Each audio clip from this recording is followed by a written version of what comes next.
Excellencies, distinguished guests, it's a great honor to be here and to welcome you all on behalf of the organizing partners, the European Commission, the International Renewable Energy Agency, IRENA, the Renewable Energy Policy Network for the 21st Century, REN21, le Syndicat des Énergies Renouvelables, that is the French syndicate for renewable energy, and last but not least, the Ministry for Foreign Affairs in the United Arab Emirates. Let me just say at the outset that it is a privilege for me, Rida Fakhri, as a journalist, to be moderating this high-level day where we focus on renewable energy, energizing the future. Let me also just say that I do hope that working together here today, we will be able not just to energize the renewable debate in the future, but also just right now, right here, beginning with this opening session. So the pressure, you might say, is on our first keynote speakers. But before we get to our distinguished speakers, let us perhaps get a quick look at where the renewable energy movement has reached, how far it has come in the last few years. Modern society is experiencing tremendous growth and advancement. By 2030, the world will be home to 8 billion people. By 2050, this population will demand 80% more energy, 60% more food, 55% more water. We must meet this demand sustainably. Now, more than ever, renewable energy offers a unique opportunity. Costs are falling. Investment is rising. Technology is advancing, and world leaders are taking action. Renewable energy can power a growing world, create jobs, decrease pollution, help mitigate climate change, and balance our global energy mix. The choice is ours to make.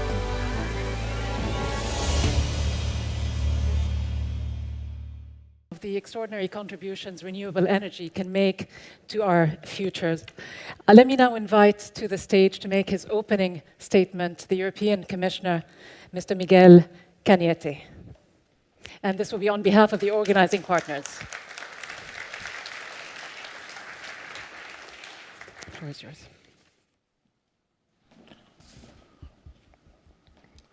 Ministers, members of parliament, your excellencies, distinguished guests, ladies and gentlemen. Let me start by saying how delighted I am to address you on behalf of today's co-organizers as we enter the crucial final week of COP21, where we have a real chance to secure an ambitious global climate deal. This is really a fitting place to start this last week. I say that because of the intrinsic link between our climate ambition and energy sector, which accounts for 2/3 of global emissions. The energy system not only holds the key to a global transition to a low-carbon economy, but it's also the heartbeat of our economy. That is reflected in the wide coalition of partners co-hosting this event: the European Commission, IRENA, the government of the United Arab Emirates, the French Syndicat des Énergies Renouvelables, and REN21. I would particularly like to thank IRENA's Director General, Adnan Amin, for his tireless commitment to raising the profile of renewable energy around the world and making sure it's part of all major energy discussions, such as in the G7, the G20, the Clean Energy Ministerial, and others. Let me also thank the authorities of the United Arab Emirates, the French Syndicat des Énergies Renouvelables, and REN21. I am pleased that despite some discussions as to whether this event will go ahead after the tragic events in Paris last month, we are all here today to convey a strong positive message. It is about looking forward, about re-energizing our future, and building a safe and sustainable world for the next generations. We have united our efforts to showcase that renewable energy is one of the central solutions to tackling climate change. It represents a cost-effective, technologically sound, and environmentally sustainable solution in our transition to a low-carbon economy. But at the same time, we all recognize the threat that we are confronted with. We are looking at an unparalleled rise in global temperatures that is already endangering parts of our planet. Over the next decades, the situation could get much worse. We may have to cope with mass-scale migration leading to instability, conflict, and a strain on resources that could severely hamper our economic prosperity. Faced with these environmental, economic, and security challenges, it can often appear that the problems are much more bigger than any of the solutions on the table. Today, I want to talk about how renewable energy can help us deal with all three of those existential challenges and our vision for how we can make that happen. But before that, let me say a few words about the European Union's approach and commitment. As many of you will know, the European Commission's President, Jean-Claude Juncker, set the ambition for the European Union to become the world #1 in renewables, and is one of my top priorities to take forward in the context of the European Union Energy Union project. But of course, good intentions count for nothing if we don't get the policies right. The European Union's approach is based on top-level political agreement to step up efforts towards a share of at least 27% renewables in our energy system by 2030, alongside an at least 40% cut in greenhouse gas emissions. We are currently reviewing European Union legislation to make sure that this goal is achieved through a common effort of all member states. To that end, we recently launched a consultation on the future European Union regulatory framework, and your views on what we should be doing are very much welcome. That work runs alongside a wider reflection about the design of our internal electricity market to ensure that it can integrate increasing shares of variable energy. Energy markets and grids have to be made fit for renewables and not vice versa. And we also need to fund the research that will help us deliver breakthrough solutions and get them to the market quicker.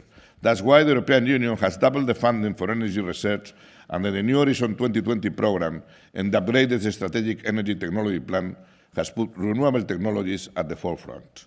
Last but not least, renewables are the priority for the recently launched European Fund for Strategic Investments, designed to unlock the investment the energy sector really needs. Today, you will hear many other examples from around the world on how renewable energy is gaining ground. That competition of good examples is good because we are all here in Paris trying to find solutions. We are here to exchange best practices for policy and regulatory approaches, set the highest possible standards, and encourage technology deployment. Considering the global challenge, only joint efforts represent the right way forward. Let me start with the climate challenge. The simple truth is that renewables reduce CO2 emissions. In 1 year, renewable energy helped to reduce CO2 emissions in the European Union by the equivalent of the annual emissions of Spain. Today, already 27% of the European Union electricity is generated by renewables, with that figure expected to climb to 50% by 2030. The good news is that according to the International Renewable Energy Agency, doubling the share of renewables in the world by 2030 could deliver around half of the required emission reductions. And if you put that alongside improved energy efficiency, it could keep the rise in global temperatures below 2 degrees. That is why we have set ourselves ambitious targets for both renewable and energy efficiency for 2030 to go along our 40% emission reduction target. Because as far as we are concerned, what gets measured gets done. And 168 countries around the world with renewable energy targets agree with us. The economic challenge. The economic challenge and how to make business case for renewables. For decades, it was considered that there was no economic sense to switch to renewables. Today, the myth that cutting emissions and increasing renewables is incompatible with economic growth has been emphatically debunked. Since 1990, the European Union GDP has grown by 46%, while our emissions have declined by over 23%, and renewables make economic sense. For example, solar PV deployment creates 2 times more jobs per unit of electricity generation than coal. Furthermore, renewable energy costs have decreased dramatically, and we have seen an 80% drop in cost for solar panels in 5 years. The point is that renewable energy is now cost competitive, and that has helped the sector thrive. Renewable energy now accounts for over 1 million jobs and almost 140 billion euro turnover a year in Europe.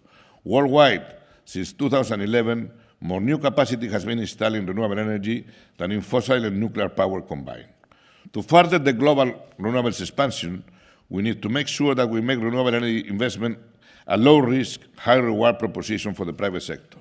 In Europe, for example, we are in the process of ensuring that national support mechanisms gradually become market-based and that more regional cooperation is taking place. Turning now to the third of our existential challenges, national and international security, climate change is a reality, and with it, scarce natural resources such as drinking water are likely to become even more limited. That could lead to large-scale patterns of migration as people go in search of friendly climates. In fact, today, still the world is falling short of its ambition to provide energy for all. Just think that 17% of global population has no electricity. That's why the European Union supports the need to make energy access a cornerstone of the international community's development efforts going forward post-Paris. 28.5 million people in Africa, the continent the most disproportionate source of energy, already benefit from solar lighting products, but we need to go much further. The European Union has set itself the goal of helping developing countries provide 500 million people with access to sustainable energy services by 2030, and strongly support the Sustainable Energy for All initiative launched by United Nations Secretary General Ban Ki-moon in 2011. In conclusion, ladies and gentlemen, just 20 years ago, renewable energy was still seen as an expensive case study, a technology predominantly talked about by researchers and environmentalists. Today, top policymakers from around the world join us. We have here not just NGOs, but CEOs and CFOs, and we have citizens that care about the origin of their energy and about their planet. That shows how far we have come. I am confident that in 20 years' time, renewable energy will not only be in the mainstream, but will have a major positive impact on this generation's biggest challenges: climate, economy, and security. I look forward to working with you all to make sure the COP21 is a success, and so is our commitment to promote the renewable energy track worldwide. Thank you for your attention.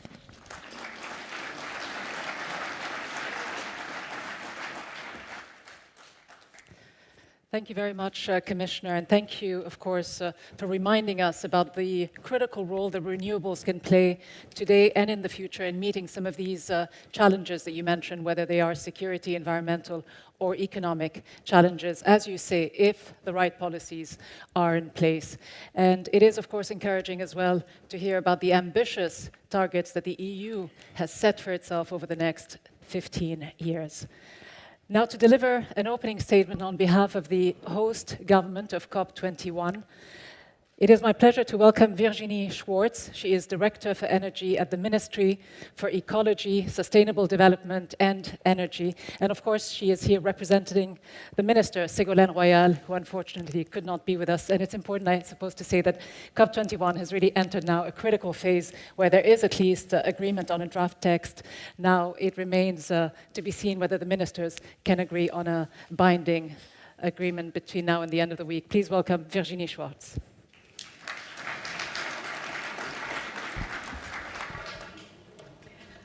Bonjour. Good morning, EU Commissioner Miguel Arias Cañete, Minister of the Arab Emirates, United Arab Emirates, Minister of Energy of Morocco, Chairman of the Sustainable Energy Syndicate, Irina. Ladies and gentlemen, I'd like to start by conveying the heartfelt regrets of Mrs. Ségolène Royal.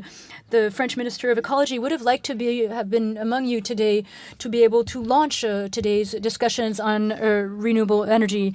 However, she must go to the Senate today. She has a very busy schedule due to the COP21. Indeed, our shared goal is to do everything possible in order to reach a binding agreement. I'm very pleased to be here to launch this working day on renewable energies. As the European Commissioner said, over 2/3 of greenhouse gases come from electricity production and consumption. And trying to limit the heat increase to 2 degrees means that the world must have an energy transition. Tomorrow we're going to have the focus day on energy at the COP21 in order to demonstrate that the energy transition is underway. 3 pillars: access to energy, energy efficiency, and renewable energies. Many technical solutions already exist in these areas. Our priority today is to accelerate the deployment of these solutions. This entails mobilizing funding, setting goals, clear goals, simplifying procedures, mobilizing the regions, and seeking innovation in order to drive down costs. Today, we need to focus on tangible projects, on experiences that have worked in order to be able to duplicate them and make them more widespread. I would like to talk about 5 key factors necessary in order to guarantee the energy transition at the global level. The first driver for renewable energies is to set clear objectives in order to give greater visibility to investors so that they in turn can mobilize. Currently, over 160 countries have set clear goals and objectives. These goals have often been officialized in the INDCs formulated by the various countries. The current challenge in the climate negotiations is to make sure that these INDCs are revised on a regular basis. In France, the goals have been set by the energy transition law for green economy that was adopted by the French Parliament this summer. The goal is to reduce by 40% greenhouse gases by 2030 and to divide by 2 energy consumption by 2050. In terms of renewable energy, the share of renewable energies will need to increase to 30% of the total energy output. This means that France is a land of opportunity for developing renewable energies. And it's also a stronghold for exports with a strong social fabric, scientific fabric, financial fabric in order to support these development projects. The second driver in order to mobilize the renewable energies is to develop the funding and to secure investments. The business plan of renewable energies has never been stronger than today. Renewable energies are now very competitive in many countries worldwide, and over 50% of the new electricity production methods implemented in 2014 are based on renewable energies. However, investments in renewable energies only represent 25% of investments worldwide in fossil fuels. We need to reverse this trend. The implementation of a carbon price is a key element to ensure that renewable energies can become more competitive than fossil fuels and in order to accelerate investments. On this notion of the price of carbon, France has tried to set the example, and the energy transition law sets an ambitious goal with the value of 56 euros for each ton of carbon and 100 by 2030. We also need to mobilize investors. In France, this new law demands that investors provide reporting on their exposure to climate risk and the portion of their green investments. This should help contribute more funding to the development of renewable energies. Third driver in order to accelerate the development of renewable energies is increasing international cooperation. Tomorrow's Focus Day will highlight several initiatives. First of all, we will officially launch the Global Alliance for Geothermal Energy, which is supported by over 40 countries. And the goal is to multiply by 5 geothermal electricity production and to at least double geothermal heating by 2030. Last week, at the beginning of last week, the Indian Prime Minister launched, with our support, the International Solar Alliance in order to promote the development of solar energy in countries that have a lot of sunshine between various latitudes worldwide. The goal is to make solar energy the cheapest source of energy in those regions, in order to provide a clean and competitive solution and to increase access to electricity by the greatest number of people possible. There's also an initiative for renewable energies that was launched by the African Union, and they will be deploying renewable energies in Africa. The goal is to install at least an additional electricity capacity of 10 gigawatts by 2020. The French president said he would support with over 2 billion euros this deployment of renewable energies in Africa for the time frame 2016-2017. This will be a 50% increase of the bilateral commitments on France's part over the past 5 years. The fourth driver in order to accelerate the development of renewable energies is to have regional projects, to have local projects in order to meet the ambitions and local needs. In France, Mrs. Royal has launched calls for tenders in the various regions. The regions mobilized at an unprecedented level. Over 500 municipalities in France submitted tenders in order to be able to join this initiative. Since the announcement of the winners in February, several elected representatives have been able to accelerate the energy transition in the regions in order to create momentum to promote this. 66 million state subsidies have also been committed. And 20 million inhabitants thus are impacted by regional initiatives and projects. Last but not least, the last driver in order to accelerate the development of renewable energies is to promote research and development in order to simulate innovation. All of this must be focused in order to improve the performance of technologies, to reduce low-carbon technologies so that they can be accessible to all at a low cost. This is the meaning of the mission innovation that has been launched jointly by the United States and France, along with 18 other countries, on the very first day of COP21. This initiative consists of the following. First of all, doubling of public funding in the area of research and development for clean energies. In addition, it also means supporting innovative companies on the market in order to have the commitment of private investors gathered around Bill Gates. Thus, France will continue to strongly support the development of renewable energies, particularly by ramping up a program of future investments, which will have a funding of 6 million euros over the next few years. Last but not least, I would like to emphasize that beyond the climate challenges, renewable energy represents an opportunity for our societies and our economy. It will provide more investments, therefore greater economic activity. The low-carbon strategy in France, which has just been made public, will increase by 1.5% the GDP. This development of renewable energies is also going to generate employment. In France, 2,000 jobs have been created in the wind energy sector, and 350,000 jobs will be created by the low-carbon projects. This deployment of renewable energies also increases the buying power of households because renewable energies will be less expensive than fossil fuels, which is often the case. COP21 is a unique opportunity in order to accelerate all of these various issues and projects. Of course, it's not the end-all of everything. It's just the beginning. It's the beginning of an approach that is going to enable us to develop even more projects. We are all committed to this energy transition that brings together economy, ecology, climate, and so on. It's up to us on a collective basis, each one of us at our level, to play our role in order to demonstrate that it is possible, to demonstrate that solutions exist here and now in the regions, and in order to be able to take up the challenge of limiting climate global warming to 2%. Thank you for your attention. So as we just heard from our two keynote speakers, renewable energy isn't just a shared common goal or responsibility, but in fact it is what some people might say in economic terms, a quintessential common good. And to demonstrate just how much of a collective effort is needing in order for us to push this forward, to foster the adoption and the use of renewable energy in the years ahead.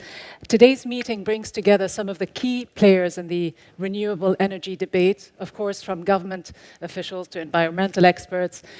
You need to have those, of course, involved. But we're going to also be hearing from corporate leaders, business leaders, cultural role models, and committed activists. So we will have a lot of different takes on what is going on in the world today when it comes to renewables.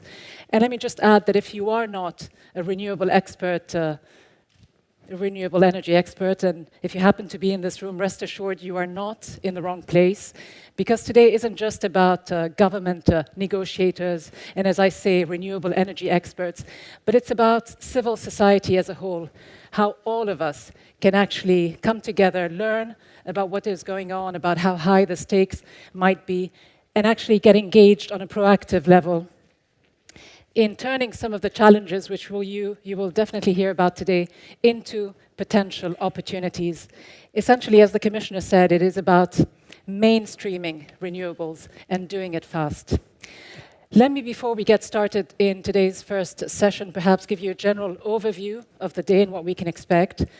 We will have 4 main sessions. The first 3 will focus on some of the key players, talking about innovation in this industry. We'll look at the role of governments and the importance of setting targets, benchmarking, essentially in order to arrive at some of these important decisions that governments can take, whether it is at the national, subnational, or even regional levels.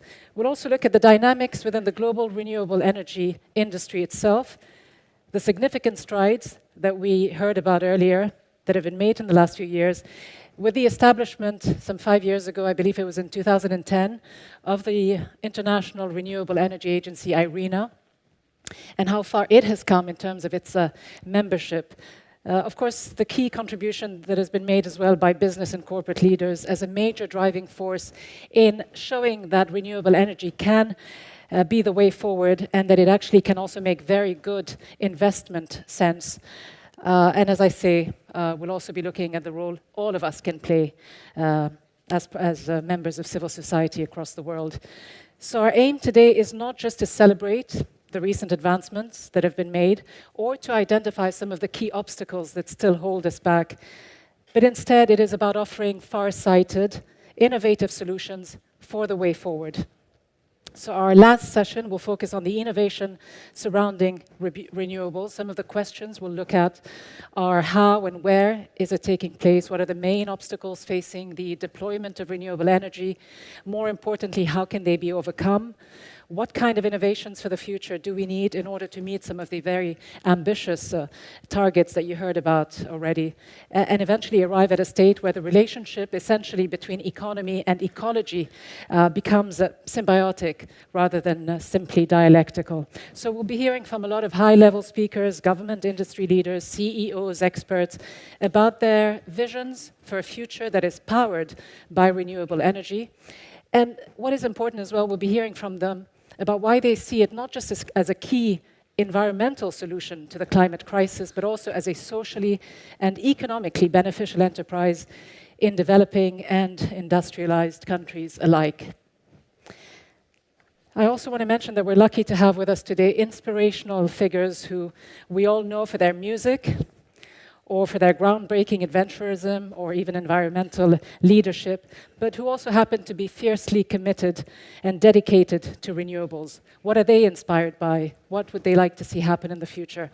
So today's conversations, hopefully, will all be solution-oriented, and at the end of the day, we'll have an outcome in the form of a summary of what we heard here today. It's all going to be part, of course, of an ongoing discussion that doesn't just end here at the end of this high-level day, but continues, obviously, tomorrow at Le Bourget in, I believe it is room 10, hall 4, with what is the Energy Action Day at the COP meetings. You obviously are all invited, provided you have the right accreditation, so I hope you will be there in big numbers. Finally, let me say that we want our sessions today to be as inclusive, as interactive as possible. So we'll have live web streaming of the day's events. It'll be on the website RE-Energizing.org. You can also tweet any questions, any comments by using the hashtag RE-Energize. In other words, what is discussed here today shouldn't stay here today. It doesn't have to stay here. It's about building on the momentum and spreading the word. Where do we stand? How critical is the transition, which has already begun? How inevitable is it, the transition toward renewable energy? And are we really on the march towards a renewable revolution? So we'll find out in the course of the day. Before moving into our first session and addressing all of these questions and much more, it is my pleasure now to introduce someone who communicates with a very large and very loyal, youthful audience across the world through his distinctive music. A cultural icon to many, he is someone who has been engaged for many years in finding renewable energy solutions, particularly for Africa. Please welcome Akon.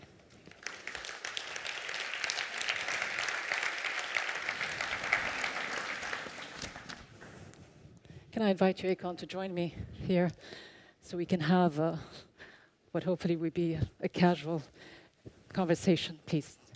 Let me say it's a pleasure to meet you, and I will not elaborate on your music, if you don't mind. I won't even get into my own rendition of Smack That, your hit song, which I've been humming for the last couple of days. I will instead focus, I suppose, on the other important things that you do. I know a lot of people in the audience know who you are, but for those who don't, let me just say that you were born in Senegal, and although you've lived in the United States for very many years, you decided to dedicate much of your time, your name, your energy, your resources, to a project which aims to bring solar power to no less than 600 million people in Africa, and that is through the ACON Lighting Africa project. The initiative was launched early last year, and in just a few days, in fact on the 15th of December, I believe, there will be the launch of a solar academy in Bamako in Mali. The academy is training local entrepreneurs and engineers to produce solar energy using the very latest technologies. Of course, you will tell us much more about that. I know that it is already in 10 African countries with plans to expand in many more. Tell us a little bit more about this project and what motivated you. What was the main motivation for you behind this type of initiative? Well, clearly the motivation in the beginning was because of the experience of not having electricity growing up.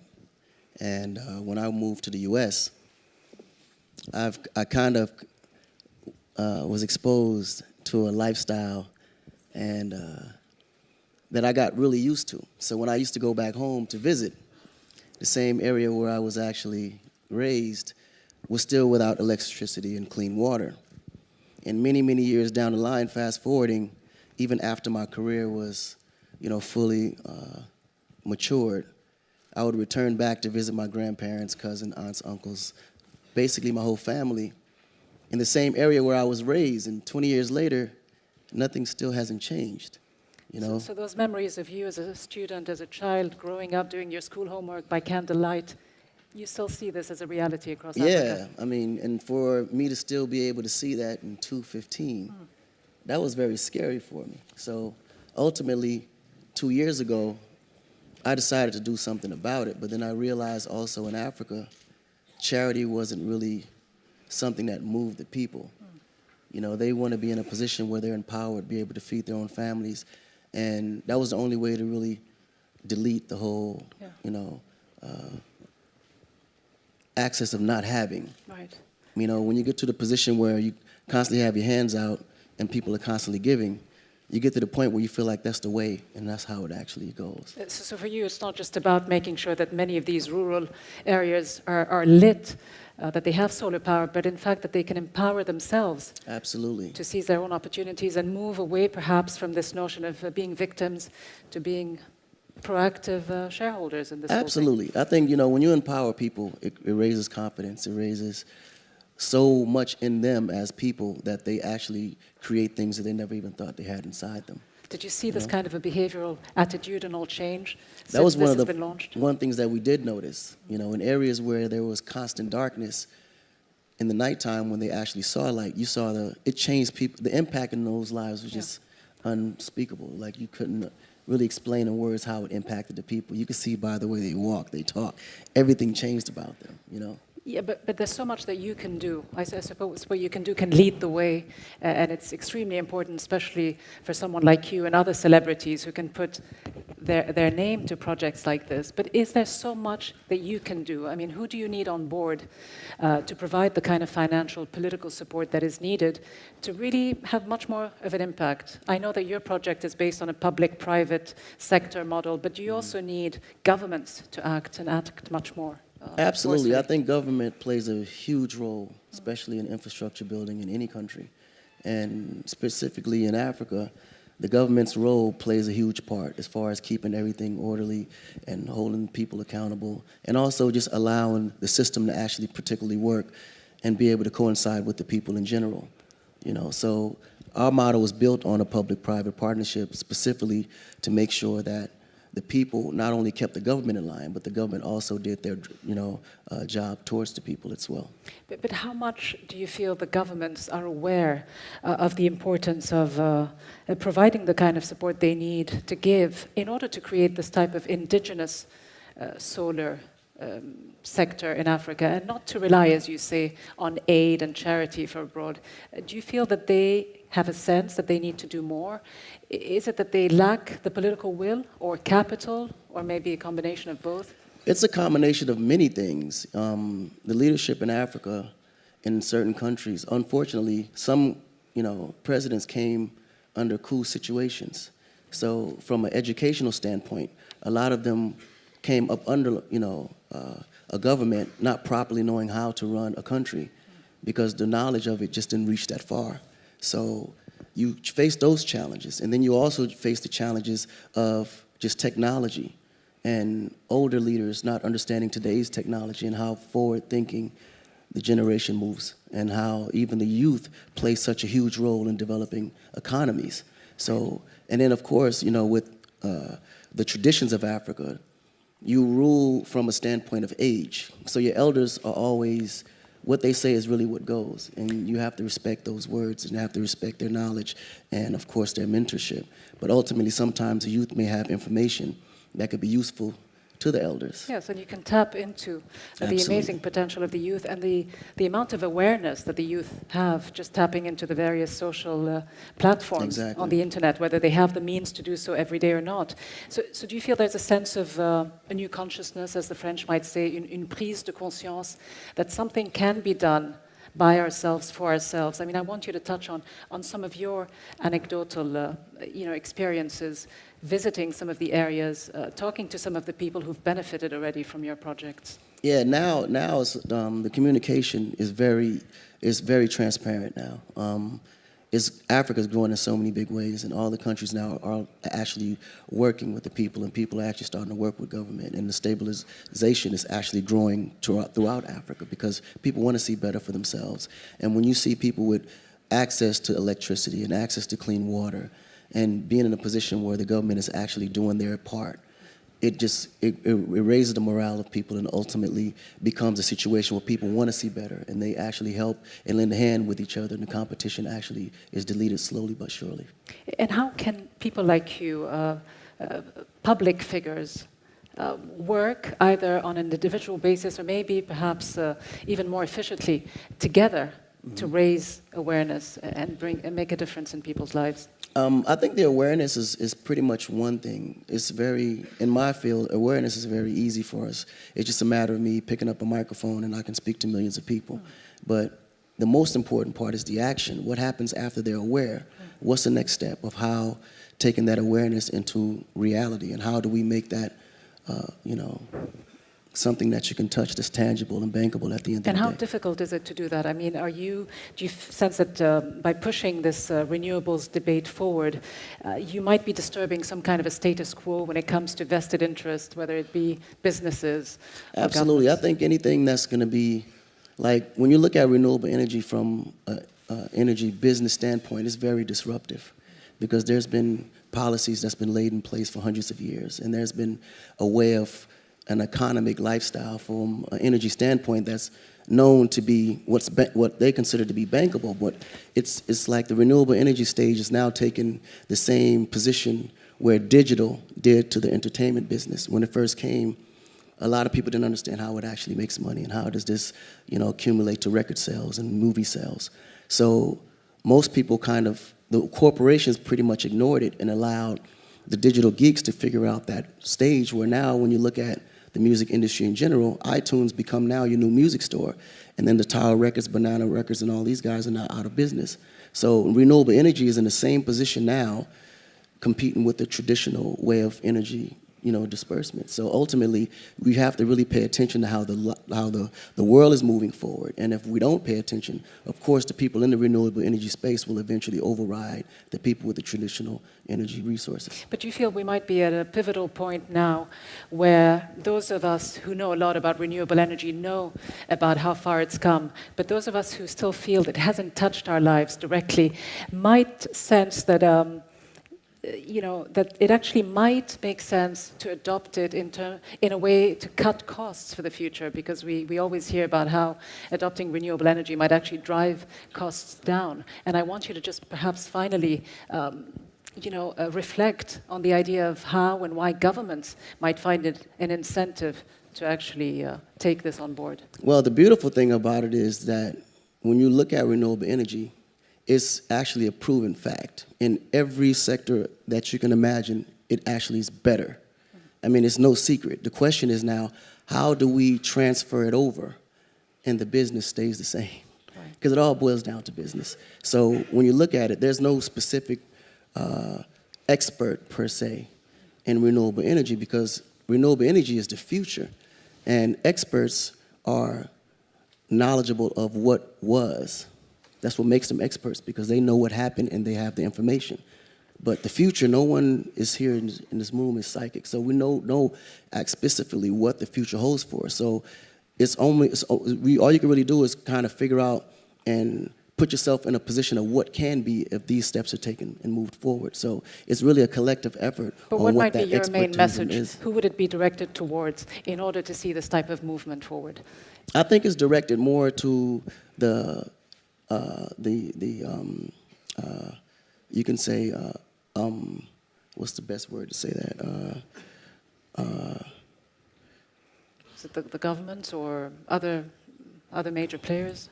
The civil society in general, or who? No, absolutely. I think civil society definitely plays a role. As far as the government aspect of it, they just have to understand what that brings and be willing to make that decision and take whatever consequence that really comes forward with it. But ultimately, when you're in government, you have to make political decisions. Yeah. And you also have to keep a lot of things in mind, and there's information that can't be dispersed to the public to give them a reason why the transformation can't be as swift as it should be.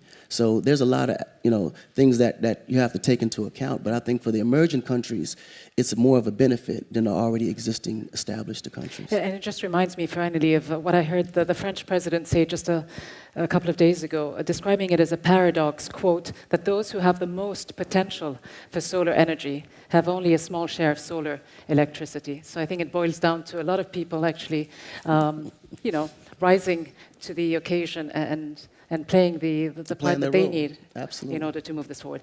Akon, it was a pleasure, obviously, chatting to you about this. Thank you very much indeed. And I think this moves us nicely into our next session, which is...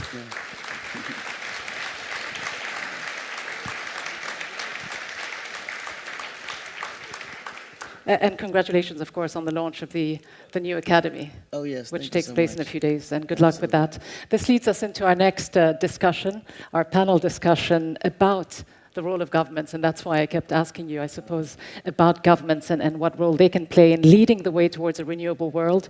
So the emphasis in our next session will be on innovation action at the national, subnational, regional levels, with a critical look at how individual governments can lead the way towards renewable energy as a key solution to climate change, but also much more. Let me invite our panelists to come to the stage and introduce the moderator of the panel, Adnan Amin, the Director General of IRENA, the International Renewable Energy Agency.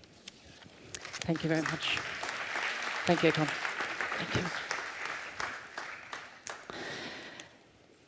So Adnan Amin, as our panelists make their way to the stage, just a couple of thoughts. IRENA, obviously the intergovernmental organization that you lead, that you have led actually since its creation about 5 years ago, has come a long way itself. I think it now has something like 143 member states, some 29 waiting to join, so a lot going on there. As someone who led IRENA since its establishment to promote the use of renewable energy, you know all too well about the intricacies of political decision-making, consensus building when it comes to issues like this. Here in Paris, it was interesting to see how 150 heads of state and government made very promising statements. But I have to say, statements we might have also heard before that never really perhaps got us to where we want to go. So beyond the political statements, the lofty ideals and goals that we heard expressed, is it all down to the technical details, or should we look at the bigger picture?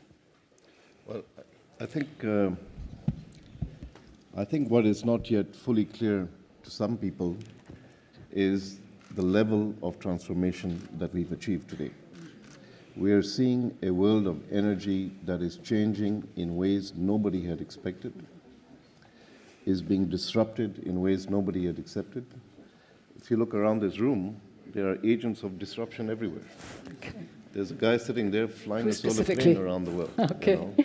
So that's there's one the Minister suspect. of Energy of Morocco who is using the mountains and the deserts and the forests of Morocco to generate renewable energy, more than half of what that country needs. There's a guy here operating grid systems that nobody had predicted could operate at that level of renewables penetration. The world is changing. And I think listening to Ekon was very interesting because in his words, some of the incumbents need to understand the gig is over, the world is changing, and we are in an era of transformation to which we have to adapt. Get on board. But this is opportunity. Miguel Cañete talked about, all the statistics on renewables. We know that more than half of new capacity addition in power sector last 3 years in a row has come from renewables. We are seeing that this is the fastest moving energy sector in terms of investment, $270 billion last year, 100 gigawatts of new renewable capacity being added, which is more than the generating capacity of Brazil every year, and transformational change in the industry. So it's a moment of opportunity. And I think what the message of this should be for the climate discussion is that many of you are talking about the models of 10 years ago. In the last 5 years, the world of energy has transformed, and we have, for the first time in our hands, the possibility to decarbonize the world using renewables and energy efficiency to maintain the 2 degrees centigrade change. And I think that is a game changer. The question now should be, how do we make that happen? And that's about leadership, and these are the people who are going to be on this panel. And I look forward to you taking them to task. So without any further delay, Adnan Amin and the panel discussion. Thank you.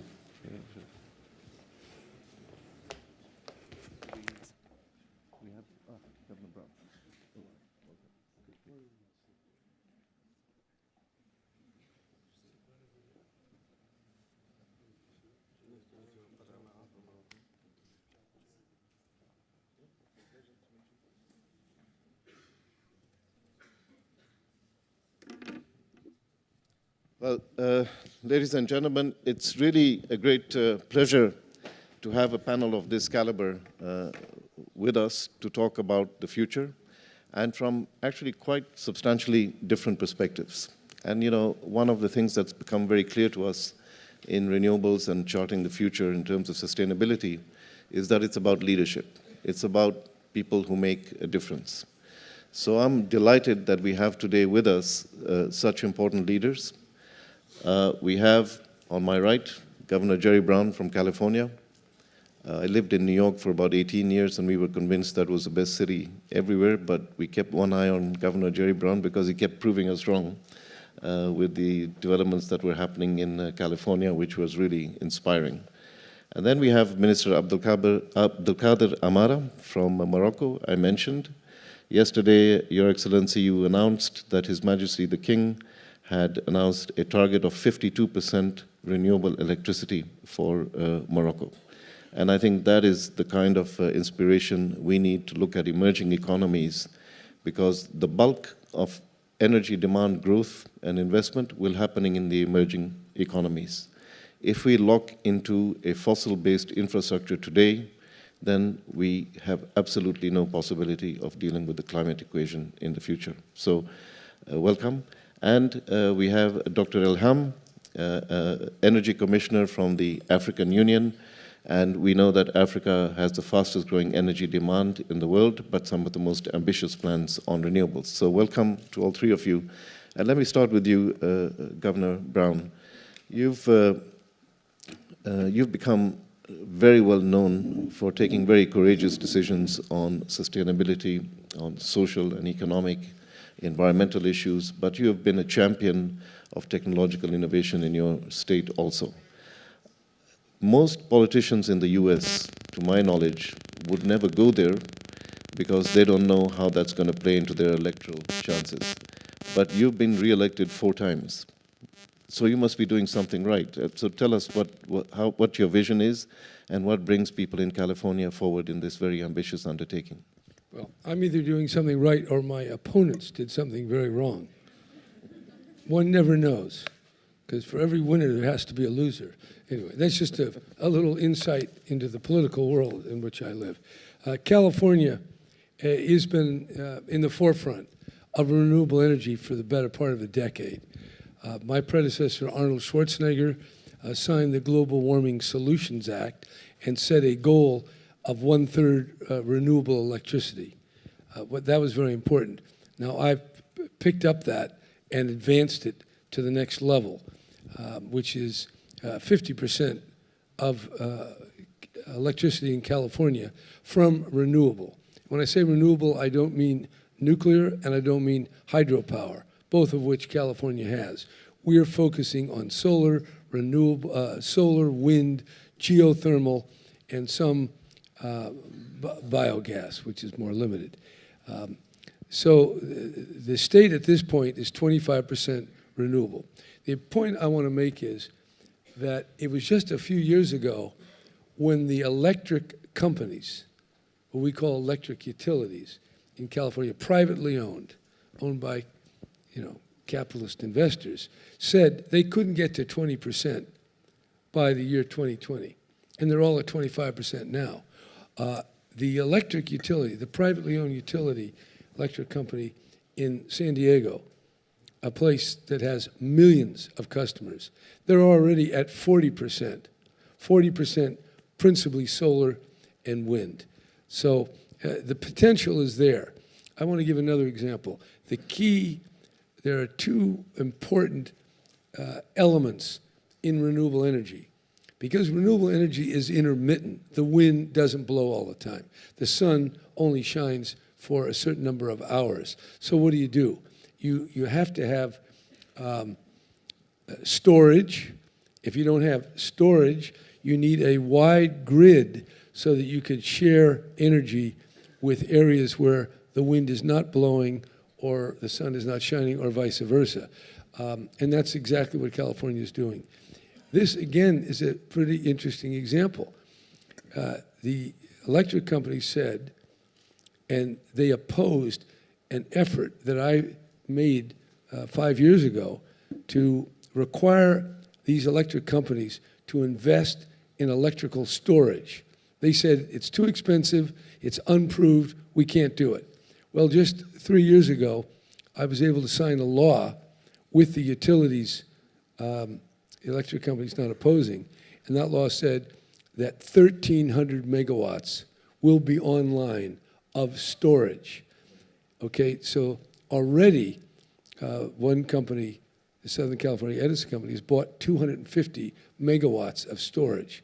And this is really critical because the sun often generates more electricity than we need. And this is a very important element. For example, electricity is used very much for air conditioning. But in the spring and the fall, the sun shines, but it's not very warm out. So people aren't using their air conditioners. So there's a lot of electricity that's going to waste. And that's why we have to then use that, pump it into storage, pump it into charging electric vehicles. So there's a lot of technology that has to go with renewable energy. It's not enough just to have solar collectors or wind machines. You have to have the grid, you need storage, and you have to manage it. And all that is expensive. You got to invest in all of that. So we are at 25% now. We're going to be at 33.33% before 2020. That is our goal. We have about 150,000 pure electric cars. We're aiming to have 1 million by 2025. That's going a little slow with the low oil price, but I think the direction is pretty clear. And so that's what we're doing there.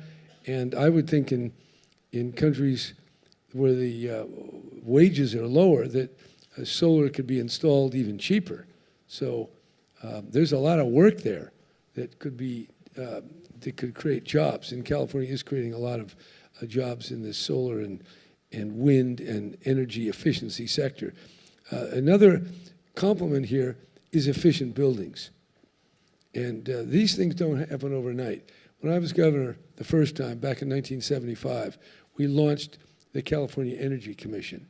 And it took them 8 years, actually 9 years, before the building efficiency standards were fully developed and put into law.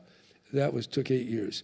And that was 1983. Since that time, these building standards have been changed at least 4 times, made more sophisticated, made more tougher, stronger.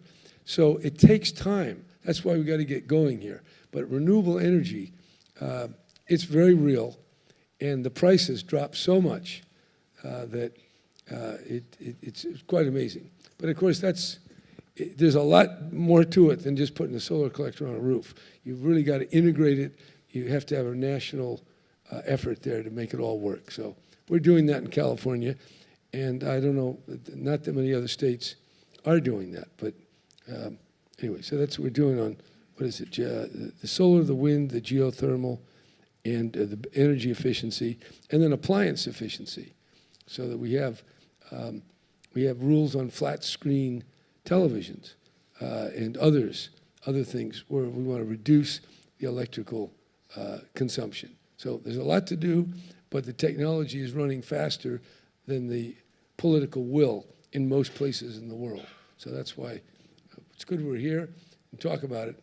We have a long way to go, but we have far more technical capacity than we have actual political will and implementation. And why it happens in California, that's a good question. But we have, my party dominates the state, and they're reasonably sympathetic. So it doesn't really take any particular courage in California at this point. Were I to do this in one of these more conservative states, like Wyoming, where they love coal, and I've said, all right, guys, we're going to solar, that would take some courage. And maybe when the senator from Wyoming comes here, you can ask him, because he thinks it's all a hoax. Thank you very much, Governor. And we appreciate all your efforts, because you're actually pioneering some of the things many of us are going to be dealing with. And I think you're absolutely right. The technology has passed the political debate. Our politicians are not yet even aware of the economic and technological benefits of the transition that we're seeing. There are some like you. And you mentioned the problem with incumbency, when you have large utilities that you have to deal with. But it's remarkable this happens in every country. We had a meeting yesterday with the Prime Minister of Aruba, small island in the Caribbean, who said he had the same problem with the utilities, but then if you're going to have Thanksgiving, you don't expect the turkeys to celebrate. So I thought that was a good insight into the discussion. Well, I do want to say something about the electric utilities. They have opposed in the past, but in the recent legislation that I signed just a few months ago, California embraced the goal by 2030 of 50% renewable electricity. That's the goal. And that, again, doesn't count nuclear or hydropower, which we have a lot of. And the electric utilities, from being the opponent, are now the big supporters. And what they see is the electric car can be a source where they can be selling electricity. So now we have some of the car companies and the oil companies fighting electric car, but now the electric utilities, looking for more customers, are our allies. And so if you give them the right rules, and by the way, it wasn't done by just nice. The law, and we have a regulatory commission that orders these electric companies, do it or else you will pay big time. So they all got on board because they had no choice. But now they're enthusiastic for what they couldn't stop. That's the role of good government and good governance. Yes. And strong coercive authority from the center.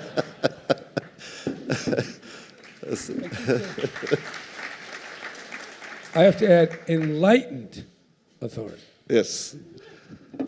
That's not how most of us see California, but we'll take your word for this. But congratulations on your achievements. You mentioned 50% by 2030. And 25% today. And 25% today. Remarkable numbers. And we have another leader at government level, Abdul Qadir Amara. I met Abdul Qadir 3 years ago when we had one of the most insightful discussions about how an emerging economy like Morocco could move to large shares of renewables. And it is absolutely stunning to me to see how an industrialization strategy and good policy framework has moved so far. And let's see if Minister Amara will tell us he can beat 50%. Mr. Amara.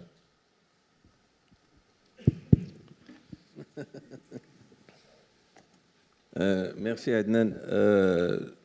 Tout d'abord, je voudrais justement, via l'exemple du Royaume du Maroc, revenir sur un certain nombre d'aspects qui sont très importants quand on est en train de parler du renouvelable. Alors, permettez-moi de dire tout d'abord qu'à la base, I'd like to start by saying that focusing on a renewable strategy needs to be a very courageous political stance and political decision. And I might try to play devil's advocate here.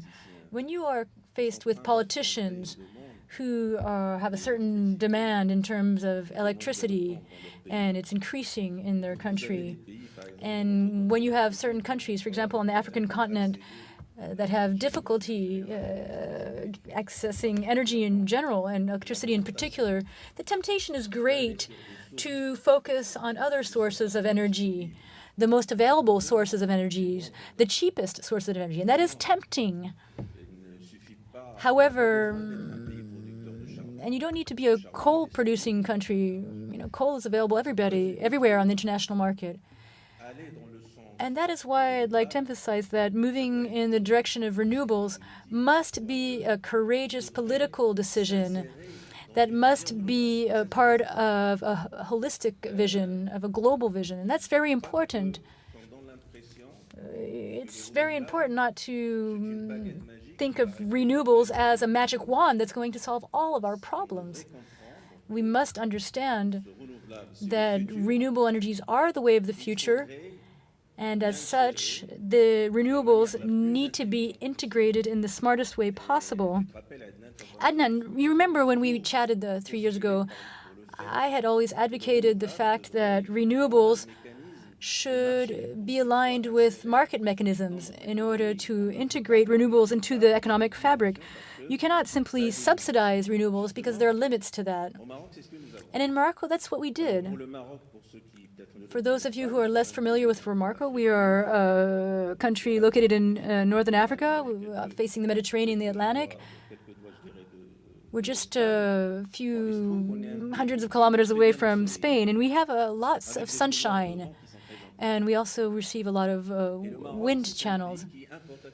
Morocco, in fact, is a country that imports energy. In 2008, 98% of our energy needs were imported. Therefore, we realized that in order to reduce our energy dependency on the international market, and in order to be aligned with what is occurring at a planetary level in terms of climate change, we realized that we had a certain reservoir that was very promising, and that was to develop the use of renewables. We decided to initially focus on solar energy and wind energy. We also have hydraulic resources, water energy, because in the past century, Morocco already was a country that had built dams.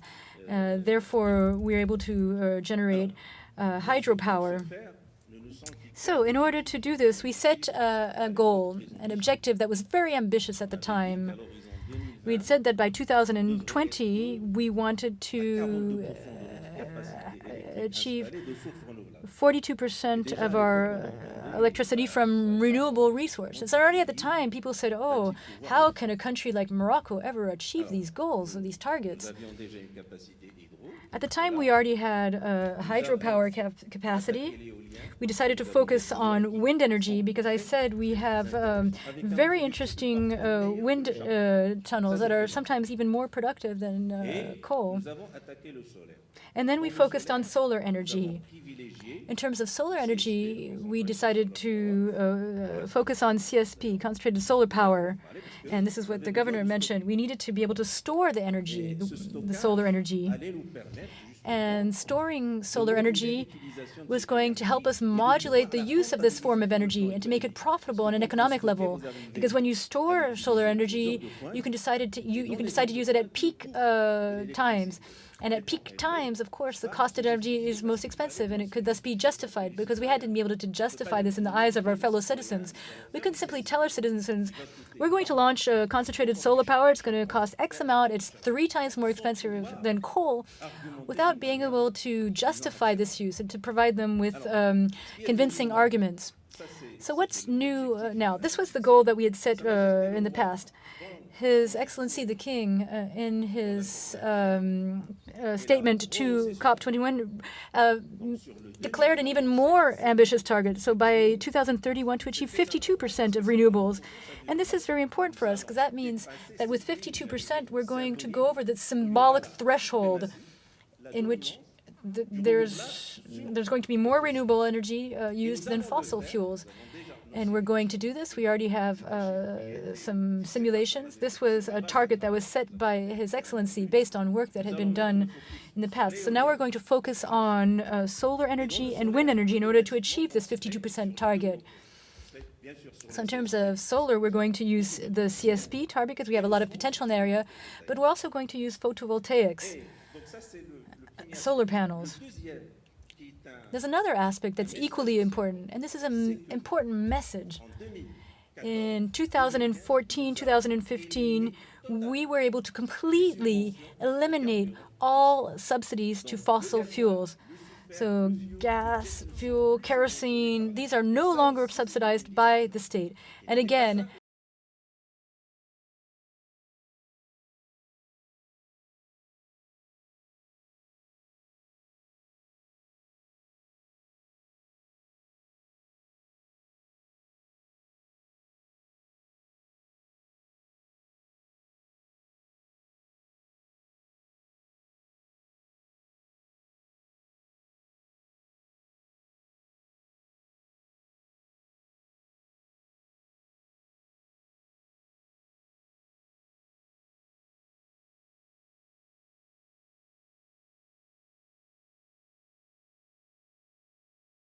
to more or less be the leading power plant, CSP power plant, that will help us meet our commitment, a commitment that was set for 2020, but also the new commitment that has been set for 2030. And if you'll allow me to, I would like to talk about the governance, the issue of governance. Because, of course, we need to have a certain form of governance implemented in order to be able to reach such ambitious targets. So first of all, I mentioned the previous decision, which was a strategic decision. In addition, we had to implement legislative and institutional reforms in order to enable these measures, in order to provide for the implementation of a strategy based on renewables. In addition, we also had to resolve a key issue, and that is to say, how were we going to fund these projects? Because these are very costly projects.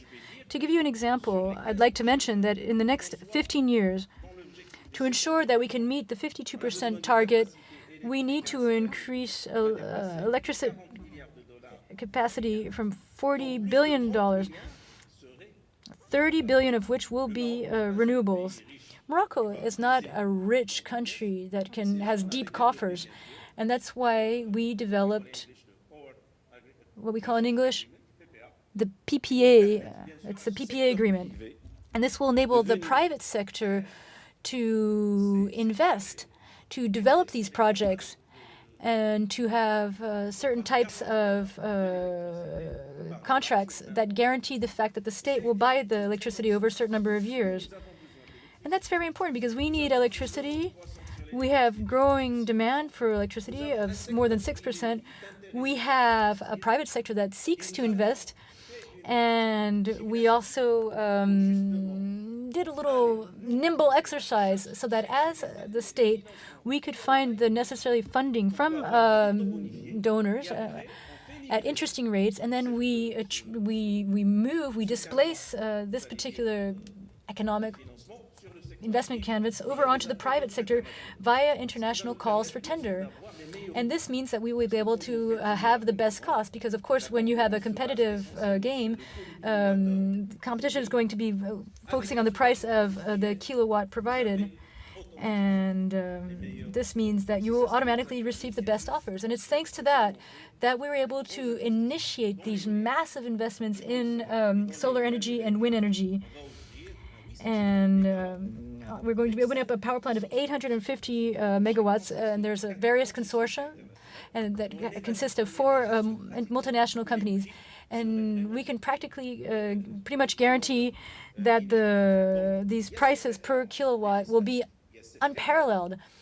So there's an institutional reform, and we've also taken another decision that was also very courageous. We decided to open up the electrical energy sector based on renewables to the private sector and to private individuals. This means that anybody who produces renewable energies can sell it on the market or can export it. And we decided to do this for the renewable energy sector only, because our goal is to really promote the use of renewables. So just to add to this general picture and to go back to what you were saying earlier, we have based our strategy on the production of electricity. And we've decided to build a local industrial infrastructure, but we also decided to promote research and development. Indeed, there are several challenges that must be met, and we will need to meet them ourselves. Setting up solar panels in the desert of Morocco is not the same thing as setting up solar panels in a country like Norway. There are certain adaptation techniques that are going to be required in such a challenging environment.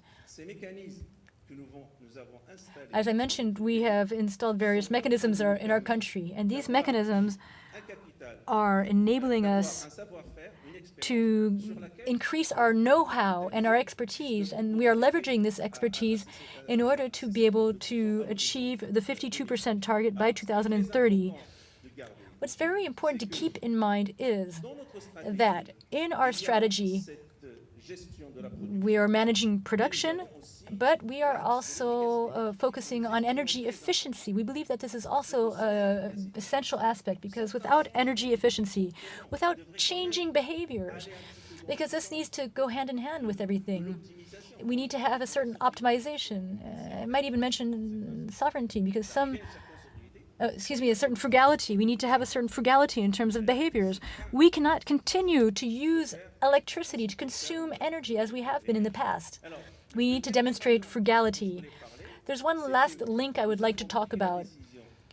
We decided to massively use natural gas, even though this is a fossil fuel, because here we're talking about a readjustment in our fossil electricity mix. And that's because we want to decrease the amount of coal in our energy mix. And we believe that natural gas, because it is a less polluting fossil fuel, gives us an ability to do that. And it also enables us to increasingly inject renewables into the electrical. And to go back to what the governor said, we're also focusing on interconnections with the European companies, because the more robust your electric network, the more you can inject renewables. And that's why we're working with Spain to triple interconnections. We're also going to have an interconnection with Portugal, and we also have an interconnection with Algeria. And we're focusing on establishing an interconnection with Mauritania in the south of Morocco, which would enable us to have exchanges with sub-Saharan countries in sub-Saharan Africa, Mali, Mauritania, Senegal, Guinea-Bissau, and Guinea-Conakry, and other countries in Central Africa. So this is an overall picture of what we are focusing on. I would like to emphasize the notion that we need to have a holistic vision. This is a strategy with several links, but the crux of our strategy is to ensure that renewables are integrated into market mechanisms in order to guarantee the sustainability of renewables, and to ensure that renewables are accepted.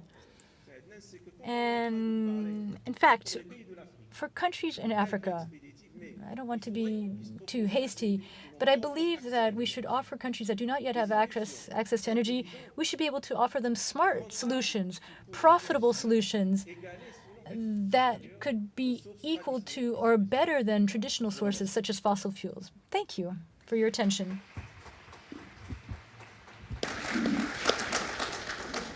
Thank you very much, Abdul Qadir, and once again, congratulations on the leadership you have shown in this sector, transformation that Morocco is going through. I think both you and the governor spoke about the importance of enlightened yet firm, if not authoritarian leadership. My colleagues back home are getting a little worried about the lessons I'm taking back from you. But I think this has been very enlightening. And I think one of the things that has been common to both of you is how renewables has a business case today. It's a profitable enterprise. We need a market environment. But at the same time, it has multiple benefits. Just as fossils have multiple negatives, which we don't count. We don't count the cost of pollution. We don't count the cost on health. We don't count the cost of climate abatement when we talk about the cost of fossil energy. But renewables has benefits. California, for instance, I would imagine that in a water-stressed state, if you use renewables rather than conventional generation, renewables use 200 times less water than coal. So there are a number of these benefits. But I'm very pleased also that we have with us, joining us a little bit late, but yes, Clover Moore, who's the mayor of Sydney, has been an inspirational leader at the level of the city, and who is pledged to 100% renewables. I know that we've just come through. So we've just come through Saturday night, so there was some confusion this morning. But we have very limited time available. But Dr. Elham, you are at the regional level in Africa. We see a changing perspective for Africa. We've estimated that Africa can quadruple renewable energy installation by 2030 with the right policies and financing. Could you give us a brief overview of where we are and where you think the ambition for Africa should be?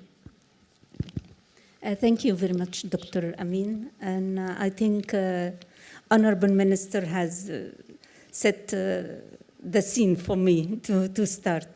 I think Africa has a special case. If we know that less than 30% have access to electricity, and more than 80% of the electricity in the continent is generated by fossil fuel. So I think it's very relevant to use renewable energy, not only because of this, but also I think no place like Africa in the diversification of renewable energy resources. Also the character of the population, the distribution of people in the continent, the remote areas, the communities which is scattered here and there. It is a good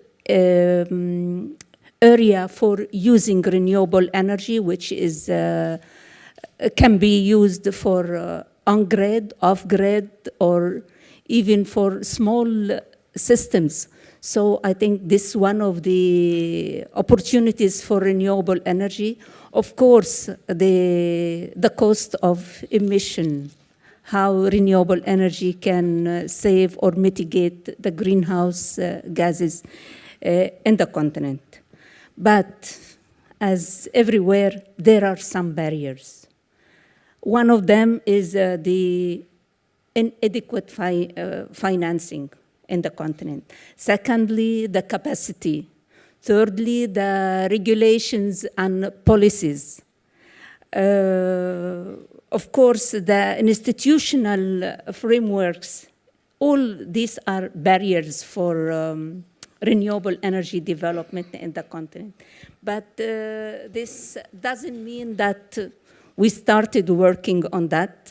And I think it is very clear that many of our member states started working on this policy and regulation dimension, where many of them has issued their energy, their electricity acts, their renewable energy laws, and even they set their targets for using renewable energy. As a continent or as an organization responsible for the continent level, we are working on developing harmonized policies for renewable energy use and energy efficiency. And one of these policies is the guidelines for using bioenergy, for example. We are working on that with our partners, and I can mention IRENA as one of the partners, the UNECA and others. We are working together on that. As a continent also, we set the targets together with the European Union in the EU-Africa Energy Partnership for generating electricity from hydropower to add 10 gigawatt by 2020 from hydropower, 5,000 megawatt from solar, and also from wind and other renewable energy sources. We have also set a program for the development of infrastructure as a whole. That includes transport, energy, ICT, and transboundary water. In the energy sector, we had specific regional and continental projects because, you know, for us as a continent, especially in the energy sector, we have the resources or the potential for using energy resources in some places, where in other places is the demand. So it was important to have these regional projects for generation and also for interconnection. So this is one which is included in PDAP program. The second is the geothermal risk mitigation facility. You know, in our continent, in the Rift Valley system countries, we have very high potential for geothermal, but we all know how the risk is high for this source of energy. That's why we set a facility to support the developers of geothermal energy, especially in the surface studies and the drilling process. We have also working with the IRENA in the clean energy corridor. I think I have so many examples that the continent is working on the development of renewable energy. The potential is there. What I recommend at the end that it's important to coordinate and harmonize the different initiatives for renewable energy or even for energy as a whole in the continent, because it's not possible to have some initiatives that repeat the same or duplicate what is doing in another initiative. So I think this is one of the areas which is very important, and we will have an event on that later. Thank you. Thank you very much, Dr. Khan. And as we say, Africa is rising. African energy demand is going to triple by 2030. We have to have the right things in place. We are working on the African Clean Energy Corridor, the vision of creating an interconnected power market throughout East and Southern Africa at scale. And the interconnectors are being built. We're looking at the zoning and the business cases there. So the future of Africa is going to be on green energy. Thank you very much. And now our final panelist. I'm delighted the Lord Mayor of Sydney, Clover Moore, is with us. I won't spend too much time on introduction, but I just want to say that we've been talking in this panel about leadership. and how important leadership is. And we've seen the vagaries of national politics in Australia that have changed policy several times, but you've been consistent. You've been re-elected 3 or 4 times also, and you have a 100% target for renewables. So why don't you tell us how you got here and how you're going to make that happen? Yes, thank you, and good morning, everyone. I'm sorry I'm a bit late. There was a mix-up in the arrangements, and I'm really sorry I've missed your talk. But I'm here with a city perspective, and we have... I have been mayor, a re-elected mayor now 3 times, and in that time there have been 6 prime ministers and 6 premiers. And we have had a consistent policy at the city, notwithstanding the policy that has occurred elsewhere. When I was elected, I wanted us to develop a long-term vision, and we did that. We had the most comprehensive consultation that ever occurred in the city, and the result of that was Sustainable Sydney 2030. And we've committed to reducing our emissions by 70% by 2030. And in order to do that work, we developed a suite of green infrastructure master plans, energy efficiency, renewable energy, trigeneration, and waste to energy. We were really honoured last year to receive the European Solar Prize for our renewable energy master plan, and I understand that you want me to talk about that a bit. So, whatever makes sense. All right. So I'll tell you about our renewable energy master plan, and it's a blueprint for a city. And you know, we've done the rigorous research, and I guess the reason why it won the award, it could apply to other cities. And you know, cities have a real presence here at COP21 for the first time, and that's because you know, cities. We have 75 to 80% of emissions are in our cities, and so we were here this time to call upon national leaders to work with us because we can help them get those emissions down and keep global warming to below 2 degrees. So our renewable energy master plan involves 30% of renewable electricity from both within and without our city, and 70% trigeneration. Trigeneration is combined cooling, heating and energy. Particularly in a country like Australia, the cooling is a really significant aspect. It's cogeneration mostly in Northern Hemisphere cities. So in order to develop that renewable energy master plan, we're fine on the renewable electricity. Trigeneration is a little bit more difficult for us at the moment in Australia. Because of the constraints in an urban environment, we would like to follow the model of New York, London, Copenhagen, and have decentralised energy. But, you know, historically in Australia, energy has been provided by coal-fired power plants in regional areas, and then the energy is transported to the cities, and about 1/3 of it reaches the end user. That's the historic model in Australia. So to turn that round to have a decentralised energy market, we have to address those regulatory barriers, and so that's an issue for us. And so we haven't been able to progress that progress at the moment. The city resolved we adopted the Trigeneration Master Plan in 2013, and that was we wanted to have 15 precincts in our city. And those 15 precincts of delivering decentralised energy would have enabled us to progress. But a number of things happened, mainly with our national government. They very, very depressingly abandoned the carbon pricing that the previous government had set up. They decided they would export gas, so the market for gas went up. And they also decided to change the environmental tool that we used, the rating tool we used for developers, and they said that decentralised energy you could only use it in single buildings. You couldn't share it in other buildings.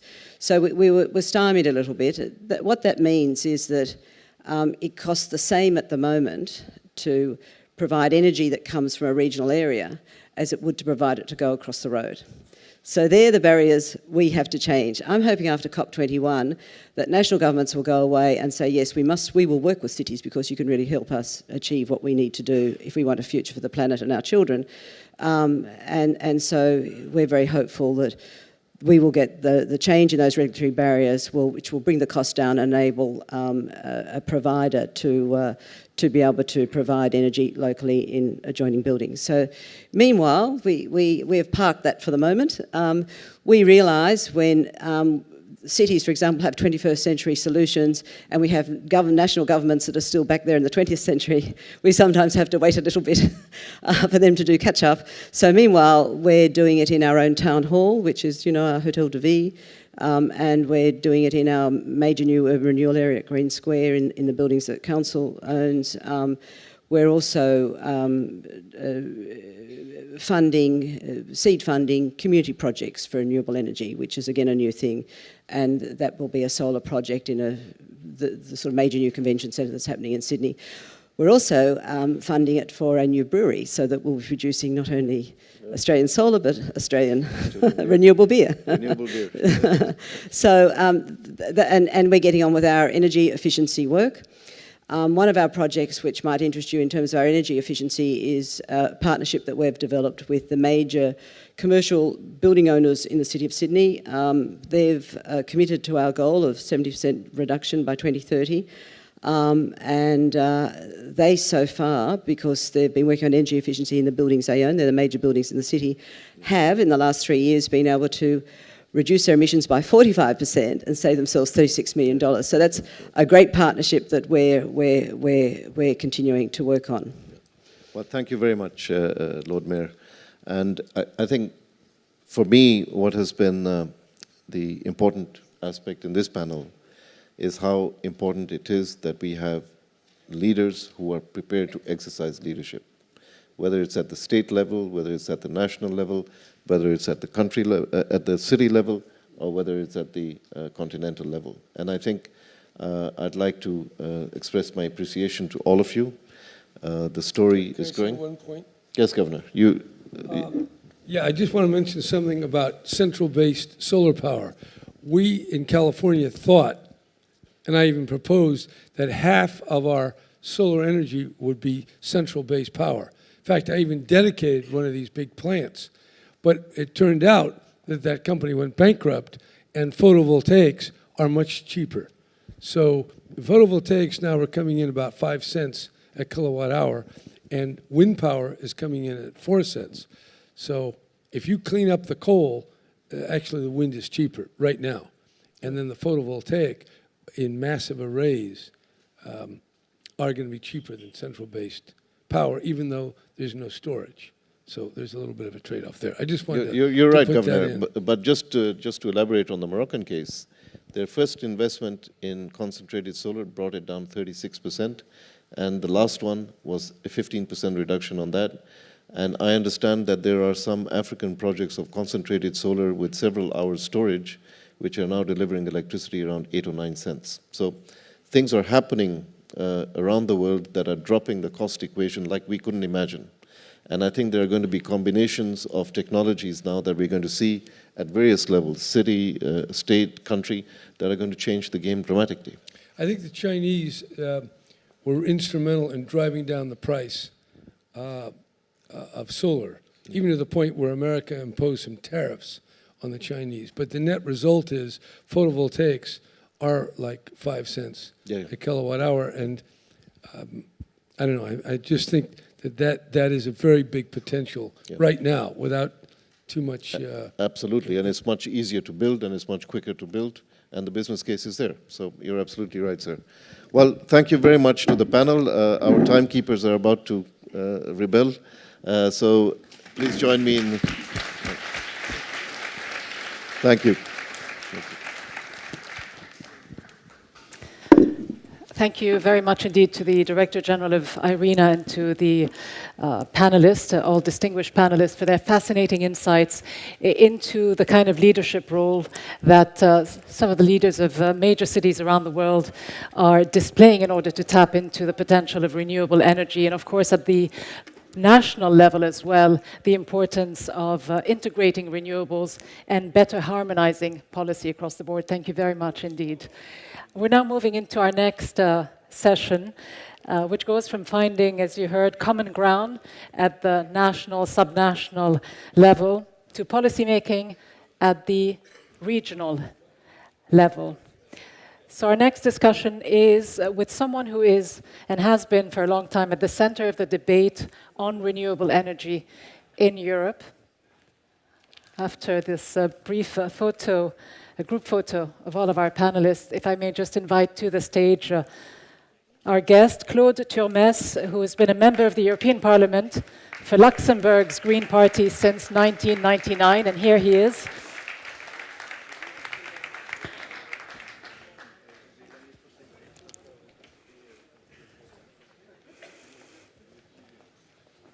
Mr. Turmes, a pleasure to meet you. So, as I was just saying, we will now discuss this whole issue in a more regional context of what Europe is and can be doing. Worth mentioning, an interesting cap, is this, what is it? Efficiency first, absolutely. So that's all very interesting, and you love, what is it, 100% renewable by 2050. And in addition to these slogans, you heard the European Commissioner also set the bar quite high when he himself... No. When he himself, well, let me just say, he himself said that the EU is set to become the world #1 in renewables with a target of 27% for renewables and energy efficiency by the year 2030, in addition to cutting greenhouse gas emissions by 40% by then. How realistic is this target for Europe? So I think the Commissioner probably had speaking modes which were done before the last session, because Morocco will be more ambitious than Europe. California will be more ambitious than Europe. So the 27% is for the moment a minimum, and my scenarios, and the one of the industry in Europe, is much closer to 33-35% of all over energy, which would bring us to 60-65% of electricity in Europe, especially if we get also the offshore wind in the North Sea up and running.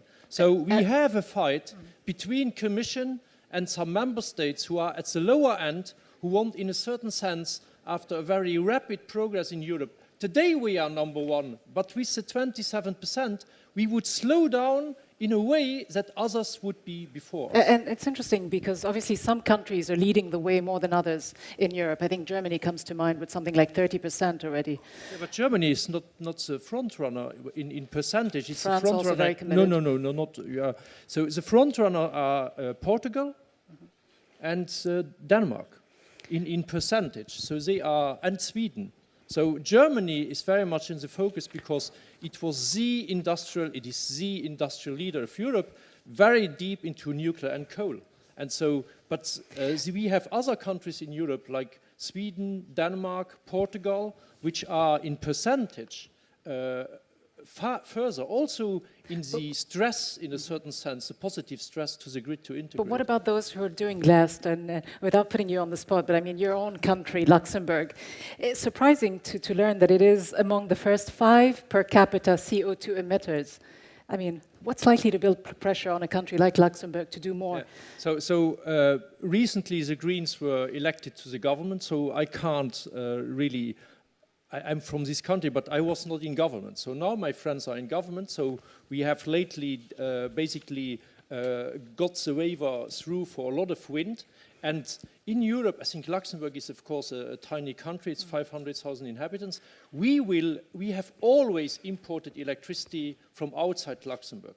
So we will continue to import electricity, but it will be green electricity and not coal electricity from Germany, which is our main source of electricity today. On a perhaps more symbolic level, the EU Parliament becoming the first EU institution to actually become 100% carbon neutral.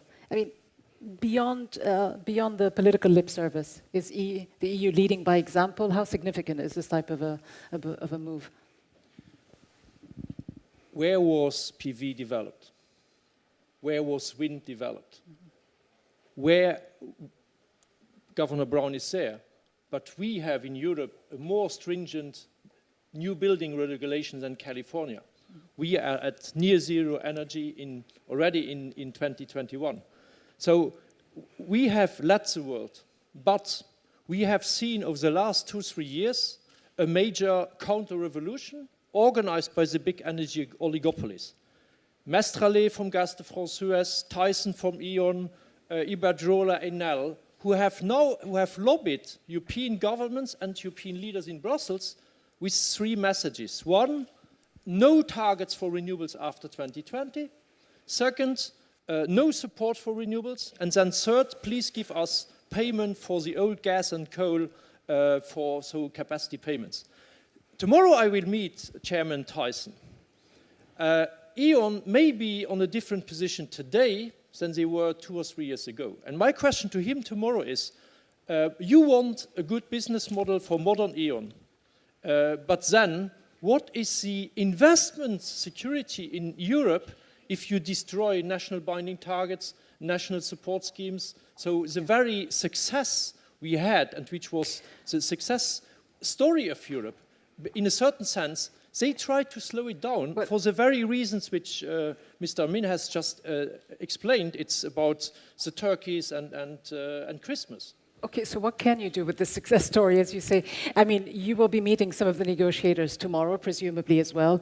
They're all hard at work at drafting and ironing out their differences, which remain apparently quite considerable at this stage, to reach that final document at COP21. What can the EU do? What kind of messages, what kind of lessons can it give? What kind of wisdom can it impart on some of these negotiators to overcome their differences? I think the one message is that we need in the text a vision, and the vision is 100% renewables. I was, and my voice is still not very good, I was at the party of the NGOs yesterday evening, so that's where I got the 100% sticker somewhere during late night. And this sticker has two messages. One message is 100% renewables, and the second message is 1.5. And earlier yesterday, so before the party, I was on a very interesting and very emotional meeting with Bangladesh. So, please, 2 degrees is too much. I repeat, 2 degrees is too much. And Lester Brown, the great American thinker, already 5 years ago said the following: there's only one way to keep us in a climate change which is not dramatic, and 2 degrees is too much, at least for the people who live in Bangladesh in the coast. And that one way is massive, rapid deployment of wind and solar, and then using the intelligence we have with computers today to bring them into the grid. But let me just stop you here for a second, because some people living in Bangladesh and other developing countries might say that those types of words that emanate from these types of meetings smack of hypocrisy, of double standards, that, for example, the EU is a major political bloc, a major economic player, and obviously then, by consequence, a major polluter as well. Can it be an honest broker? Can it try to, tell the rest of the world what they should do in order to, to live up to their responsibilities? Of course, I'm critical to Europe because I think Europe can do more, especially in this very moment where it doubts a lot. You have to understand, today we have an election day in France. This evening we may see an extreme right party which is anti-migration and anti-climate. So, and this kind of moves, we see it in Denmark, in Sweden, in other. So we are politically not in the very best shape. Our industry is still good and very encouraging. We have more than 6,600 cities like Sydney, who yesterday signed, yes, it's about 100% renewable. So we are still a credible continent. The other encouraging message from Bangladesh yesterday evening, and that's why I have the cap efficiency first, and then don't cap renewables. There is a project now with the poorest of the poorest in Bangladesh living in the Brahmaputra on the islands, where before the project was 4 incandescent light bulbs, a bigger PV, a bigger battery. Now the project is 4 LED, a smaller PV and a smaller battery. You can provide electricity for 90 euro per installation, and that gets access, and I think that's another very important issue. Renewables has to be a bottom-up, and it has to be an energy for the poorest. in this world. It is not an elite project. But at the same time, is it somewhat wishful thinking to imagine that renewables can replace overnight or in the next couple of years coal in the foreseeable future? I mean, let's remember that coal is twice as polluting as natural gas, but the world relies on it about 40% for electricity and 30% for its overall energy needs. I mean, is the world ready to have those two replace each other? And is it also ready to give up on fossil fuels? I mean, let's be honest. Let's really look at what I'm we used can to do. get votes. Is the world ready for replacing fossil fuel? I mean, how long do you think this No, it will this be. type of So thing I'm might less take? afraid of coal. We have some coal addicts like Poland, but coal is less the problem. For me, the big problem is oil and gas. And the key question for the next week is Saudi Arabia. And what is the most important company in Saudi Arabia of the future? Is it Saudi Aramco or is it Aqua? Aqua, who has won the solar tender in Abu Dhabi, who has won the solar tender in South Africa. So Aqua can be one of the world-leading companies from the very same. So the same tensions between the old energy world and the new energy world, we have it even in Saudi Arabia. And there's a second aspect which is very much important. I presented this paper to the 28 energy ministers in Europe. Are you aware that in Greece we have more sun than in Germany? You know that. But why is there so much more solar installations in Germany than in Greece? So if I just can drop this a second. Okay. Well, it's I'll difficult. hold it for you. You hold it for me? All right. So in Greece, so the solar spread between Germany and Greece is like that. But the capital spread between Germany and Greece is like that. So in Germany, you pay 2-3% of weighted average capital costs to install wind and PV. In Greece, it's 10-12%. And in a lot of African countries, it's 15, 18, 20%.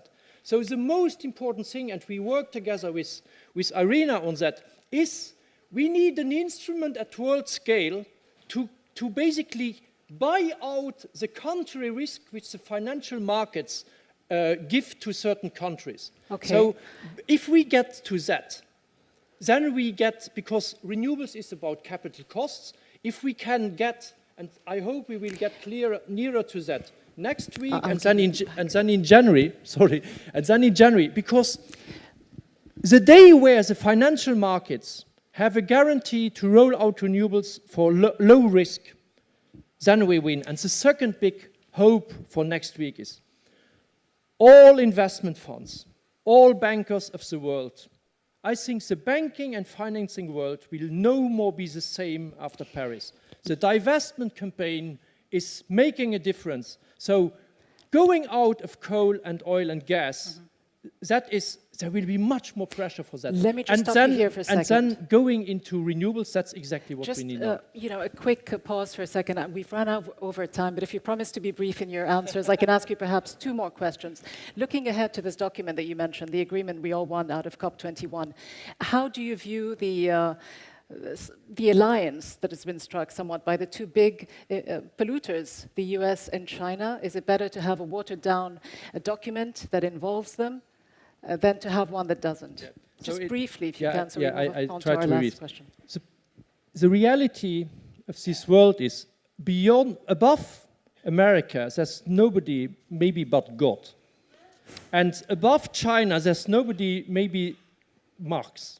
So they don't accept a UN government which is above them. And therefore, it's not my preferential option, but therefore we go to an every 5-year transparent, basically system of monitoring where every 5 years we put enormous pressure into the political machine. So this conference will be not good enough as a result because it will be more a 3-degree than a 1.5-degree. But in 5 years' time, and already next year maybe in Morocco, we can bring another pressure to it. And that's the reality. And the second thing we need is financing to compensate all the poorest and the poorest governments in the world. Talking about financing, which were not causing this disaster. Your final thoughts on the role of businesses in this whole debate? I mean, you've said what you wanted to see governments do.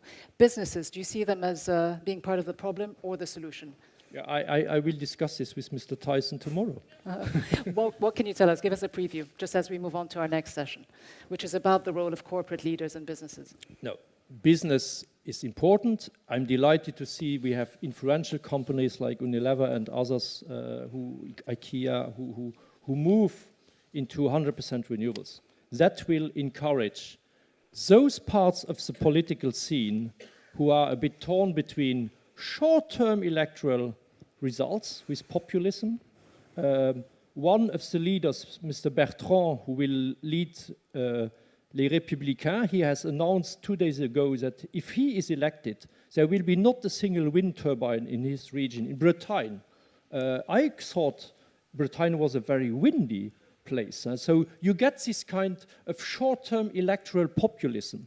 Okay. And business, together with the mayors, I like these Sydneys, I like these Malmös, I like this Paris, because they bring an additional political pressure to give us the majorities, to have a consensus. The future is 100% renewables and efficiency first. On this note, thank you very much, Claude Turmes. Thank you. Let me just say very briefly, as you say, businesses are now being urged to obviously do more to be part of this clean energy future. A major drive, a campaign, is currently underway that will take to tasks many major businesses, corporations, but also organizations around the world. It is a campaign that is aptly titled We Got Power, and here's a quick look at it. You are powerful. Power. Lovely, tasty power. Whoa, wait, you're dropping a little there. Makes the heart quicken, doesn't it? Plug in, quick. But wait, you might feel you can't choose the source of your power. Clean or dirty, renewable, or choke the arable. But we can choose. While world leaders are talking, we're getting on with it. Together, we've got power. Collectively, we're unstoppable. UN. We can do more. We Got Power is the campaign. Please welcome Mark Boland, the Chief Executive Officer at Marks & Spencer, and Keith Weed, Chief Marketing and Communications Officer at Unilever.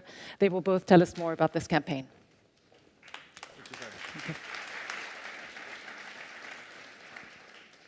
Good morning. My name is Mark Boland. I represent Marks & Spencer as Chief Executive. We are a company, so last speaker said our company's in or out.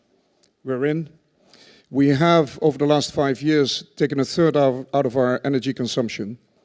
We are, at the moment, in all of our operations, only using renewables today. And we're selling renewable energies to 250,000 of our clients. However, that's not it. We try to work collectively with a number of organizations around the world to get this much faster, because this is not about one company, this is about doing it collectively. We're working with a number of organizations, and we'll come back to a pledge for yourselves to start cooperating with us towards actually activating what I call the group of force that is not used at COP21 today. Can I please see hands here? Who's millennial? In the room, please. 1, 2, 3, a handful. Thank you so much for being there. What we miss is the voice of the millennials at these tables. What we miss is the voice of the millennials in the debate. The millennials together, it's their world. It's not our world. It's not your world. It is actually their world we're building, because by the time all of those things come to fruition in 2050, they are the persons that have to live in this world. They're unheard at the moment. But if we see that 2/3 of millennials in the Western world would say that is a high priority to have clean energy access. If, however, we'd go to what I call the more developing markets, then we would see a far lower percentage, because two things. One of it, it's not available, and it's not even in sight of being available. So what we have started with a collective of organizations is to start this campaign, where I would hope that the rollout of millennials putting out their pledge and their request to governments in Mexico, around the world, Mexico, India, anywhere where you are, would lead to better decision making on the short term, not on the long term. collectively could lead to a population, when we are doing the right thing, and I'm asking you to help us, when we do the right thing, this could lead to a country that is probably the 5th largest, if not the 2nd largest being active in Morocco. So if we line up all millennials together, they will have a seat at the table in Morocco that is larger than some of the people who think they have a loud voice today. Keith. Thank you, Mark. My name's Keith Weed, and I'm the Chief Marketing and Sustainable Officer for Unilever. Similarly to Marks and Spencer's, and was mentioned before, we made some big commitments about being positive carbon. But I'm here actually as the chairman of Collectively. Collectively, or collectively.org, if you want to see the media channel, is a non-profit, and it's a non-profit with the ambition to make sustainable living the new normal. Now, yes, it is focused at young people. It is focused at young people because the young people are our future. And it started in the World Economic Forum at Davos. And the idea, quite simply, was could we get together lots of big brands and companies around the world to help build this platform? And Marks and Spencer's are indeed one of the members. There's about 30 companies, Unilever, you won't be surprised, Facebook, Google, etc. And the idea is quite simple. We put together these big brands and companies. We put together the NGOs, and we put together the young change makers, people who are interested in getting to a positive future. And through collective action, we can make a real impact. And I'm struck, just like Mark, I've just come back from Singapore, and I was speaking to young people there. And whether I'm in Shanghai, or Mumbai, or Sao Paulo, or New York, or indeed here in Paris, while young people might differ views about many things, there's one thing they're very clear about. They want a clean energy future. And a clean energy future, of course, driven by renewables. So it's very fitting that we're here with all of you. You all have an interest in renewables. And we have a couple of requests. I'm going to say one, and then Mark's going to come back and say the other. A couple of questions to you as individuals. Now, of course, this is a campaign about millennials, and Mark's already established there aren't many in the room. But what we are all here are people who work in organizations. Whether that be a small company, a big company, a government, a university, or whether you go to a sports club, etc. We have our own individual power. With private companies consuming half of the electricity in the world, if even just the private sector got into renewables, would make a huge impact. But we need to have our own responsibility. Your organization, go back after this. What is their commitment? Not that you turned up at this conference, but what is their commitment? And how can you be part of making your organization commit to a renewable future? So ask number one, be an activist yourself, go back and engage your company and organization in asking for a strategy towards renewables. And ask number two, we do this very often together, as you can see. This is the first time we're on podium together, but it goes seamlessly, Keith. The next one is actually the following. If I could ask you, in your organization, and by the way, we've got your email addresses from where you are, we'll approach you if we may, it's just a request, over the next few days. And if you could appoint 10 millennials in your organization, no matter whether it's big or small, to be ambassadors of this program, it's sort of you're putting the ice bucket on your head, because it starts all with us being active. So if you can only, it's a small ask, take 10 people in your organization that are millennials and ask them to start driving this as ambassadors, talk to the universities, talk to their sports clubs, talk to their social environment, go on Facebook, just start supporting this. We've got the ice bucket rolling from, I would say, from the right part of the heart. That's actually our last question. We'll try to approach you. We'll do it in a very modest way. I hope you take it up very strongly yourselves. Thank you very much.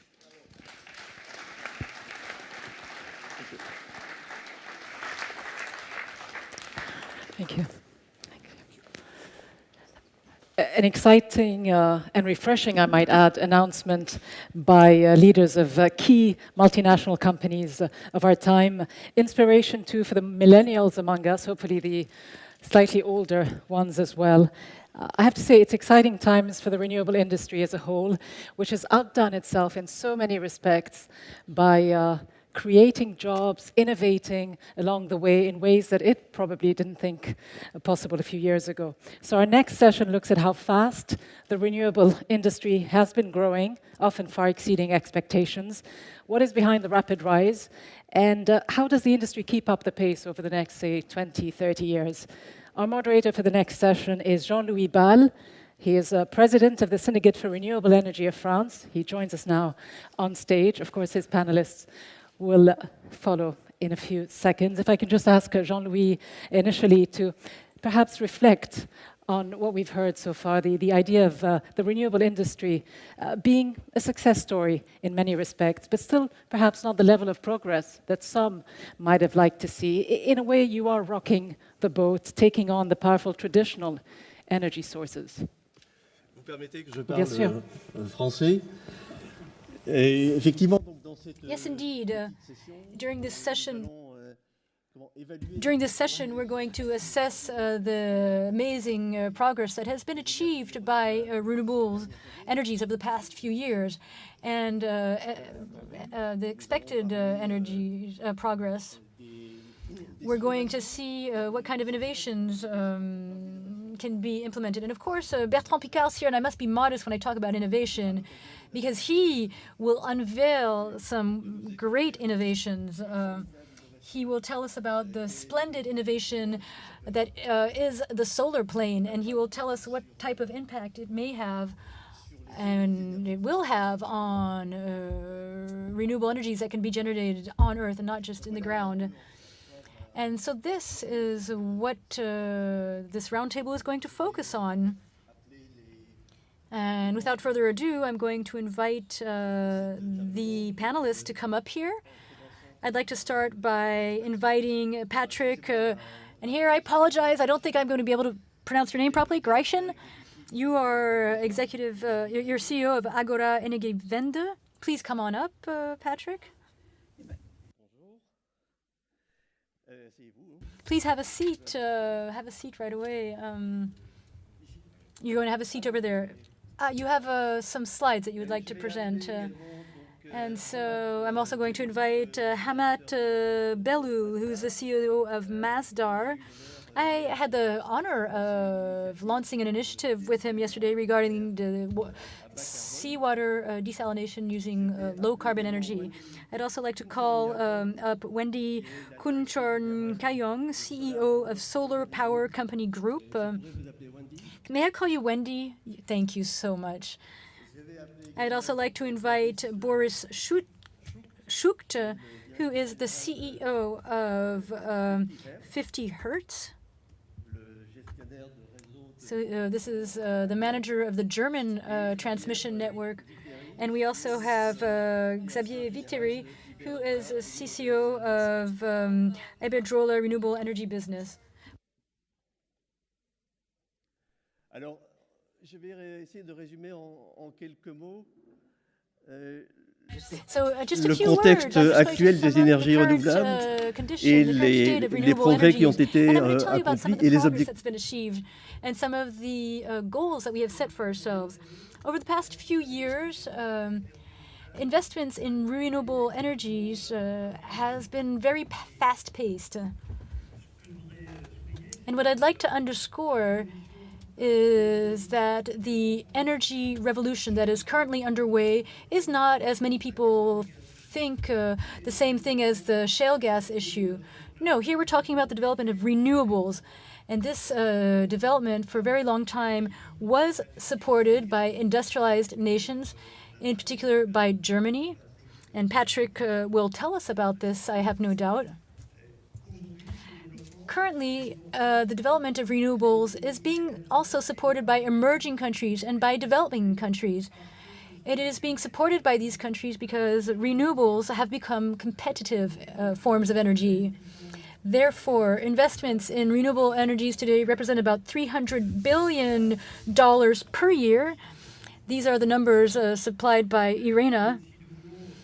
And if we wish to achieve the goal of limiting global temperature increase to 2 degrees by the end of the century. And Claude Turn said that 2 degrees was not ambitious enough a target. We had to limit global temperature rises to 1.5%.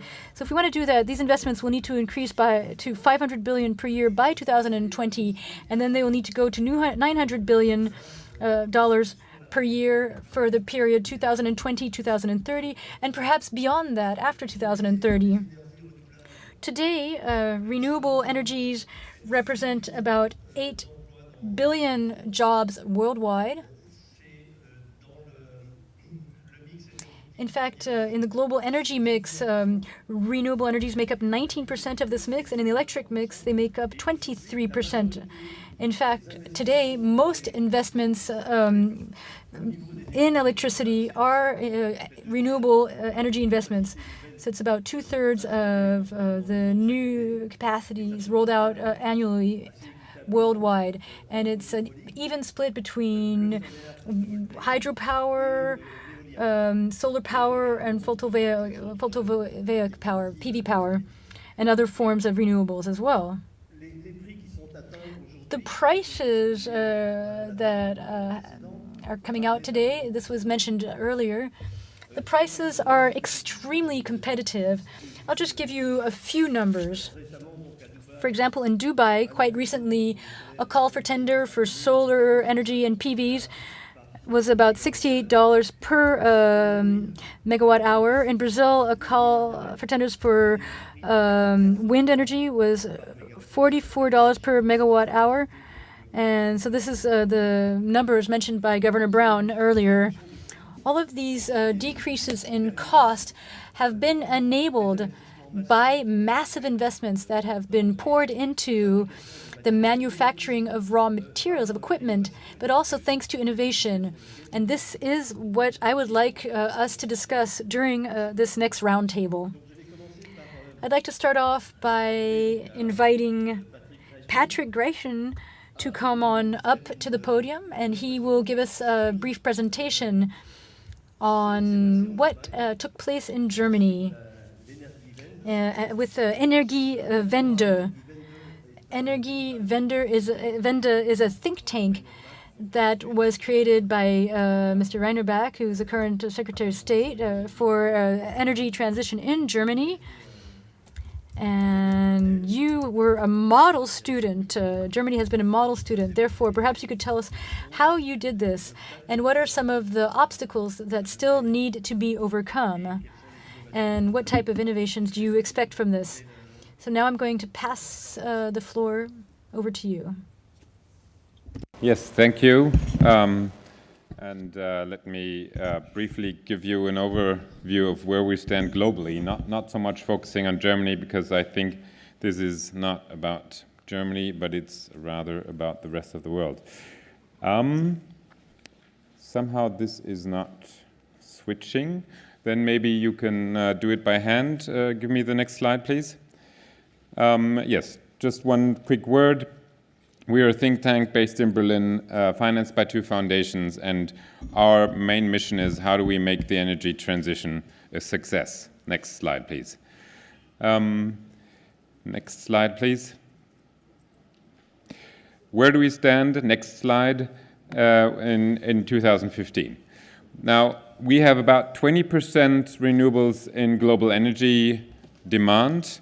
And when it comes to power, which is the main source when it comes to the future, it is about 23%. And if you take a closer look, you realize most of traditional energy, renewable energy, is traditional biomass, and most of electricity is still hydro. So, next slide, please. What makes us optimistic when we look into the future? It's 2 technologies that are now rapidly increasing. Wind energy is now a mature technologies. Remember that only 20 years ago we had tiny little windmills of 300 kilowatt, and now they're all at least 3 megawatt. Next slide.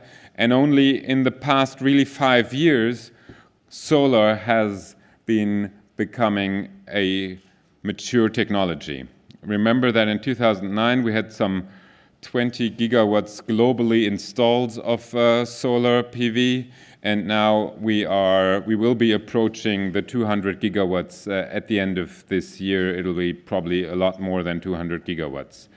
And that cost decline that we've seen in solar PV, we did a little study with Fraunhofer on how is that going to continue, and they said, depending on what you believe that the market size will be in the next 10 to 20 years, it's going to be another 25 to 35% reduction within the next 10 years, and by 2050, it's going to be somewhere another 60 to 70% below today's levels. That means, next slide, that renewables are today already in the same cost region of new fossil power plants, and also a lot cheaper, at least that comes to Europe, to new nuclear. So we have done that breakthrough when it comes to the cost. Next slide. Of course, there are issues that you have to address with wind and solar, and that's the question, how do you integrate them into your system? Because obviously there's no electricity from the sun at night, and there are always those times when there's little wind. So then you are in the issue of integration cost. We are just presenting a study next week on those integration costs, and we calculated them for a 50% wind and solar scenario for Germany, and we found out it's another 5 to 15 euros per megawatt hour that you have to put on top. 15 if you do it bad, 5 if you do it smart. But that doesn't change the overall picture if you are at 60 to 70 euros per megawatt hour for wind and solar. Next slide. And that has been now giving the renewables industry to be one of the key industries of the next years. 7.7 million workers already globally in it, and we see a rapid increase within the next years. Next slide. And we've just been hearing that when it comes to new global investments, 2013 was the first year that more renewables were installed than all other technologies taken together. Same in 2014. So we're at about 60% renewables and 40% coal, gas, and new nuclear. Next slide. So that's the status. But where do we actually have to go? Next. That is the World IEA 2-degree scenario, as they put it out in the energy technology perspectives, and basically what the different wedges are to get down to a 2 degrees path. And you see it's about half when it comes to power production, so renewables 30%, CCS 13%, nuclear 8%, so that's 50% for renewables production, and another 50% when it comes to energy efficiency. Next slide. Now please keep on clicking. We've seen that the World Economic Outlook by the IEA has consistently underestimated the renewables, and then with each World Economic Outlook, they increased their projection when it came to the renewables. And what you see with the dark the dark violet line, that's the current World Economic Outlook business as usual scenario. The black line is the current World Economic Outlook new policy scenario. And the green line is dotted, is where we need to go in order to have a 2 degrees world. Now, is that possible? I would say yes, because have a look at what we did, and keep on clicking, please. We need to increase by some 160 gigawatts if the 450 degree scenario, 450 ppm scenario is taken. And if you believe that maybe not all those new nuclear power plants will come, which I do have some doubts, then we have to increase by some 200 gigawatts solar, wind, and other renewables per year. Now, last year, we had 130 gigawatts. So 200 gigawatts per year is not that far away. We need to increase, of course, but it's nothing that is undoable when it comes to reaching our climate targets. And that's what actually makes me optimistic, because traditional energy analysts have always underestimated renewables. We are now essentially ramping up that curve, next slide, and that may really bring us on a 2 degrees path, or if I believe what Claude has said, below 2 degrees. What are the challenges that the industry has to meet the next years? First, and that has been highlighted already by Claude Thomas, wind and solar have very high investment costs and low operating costs. With the solar power plant, basically you pay everything up front, 90%, and then it's only 10% keeping the solar panels clean. And that means the capital costs become crucial. Because you have to pay everything up front, the question is, what kind of interest rate do you have to pay to your bank for that money? And this is basically what we did in that study. We compared the German case to this case of southern Spain. We have a lot less sun than Spain has, but we have less interest rates than the Spanish. And therefore, it may even turn out that you pay more for solar in Spain than in Germany because the interest rates are higher in Spain and in Germany. And that, of course, is an issue that applies to all over the world. And the key question is, how do we get the finance done? Second challenge, the same applies to when we look at Europe on the regulatory system. Some countries in Europe retrospectively changed their renewables schemes. That means that finance investors are now very reluctant to go in there. So the question is, how do you get regulatory stability, a regulatory framework where investors believe in? That's what needed, otherwise you won't get wind and solar investment. And third challenge, there's a lot of unabated coal power plants out there, and we need a smart retirement strategy, at least for those countries that have a lot of coal. Next. Now, I believe 50% renewables in the power sector is possible. There's lots of wind and solar potential out there.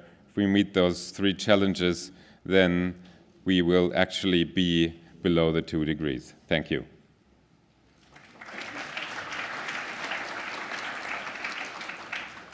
Merci, je pense que vous avez bien identifié, ça a déjà été dit par les orateurs précédents. Things that were said by previous speakers, but you have identified some of the obstacles that must be overcome, notably access to funding and access to competitive funding. You also talked about the need to integrate variable renewables into the electric grid, but I think that Boris is going to tell us about this later on. So now I would like to pass the floor to Ahmad Belul, CEO of Masdar. I'd like to ask him to tell us more about Masdar. What does Masdar do? We've heard of Masdar Institute, we've heard of Masdar City. There are a lot of aspects related to Masdar. So what is your role? And why would a country with such abundant oil resources commit itself to developing renewable energies? So I'd like to ask you to tell us more about Masdar and Masdar City and explain why you're turning towards renewables.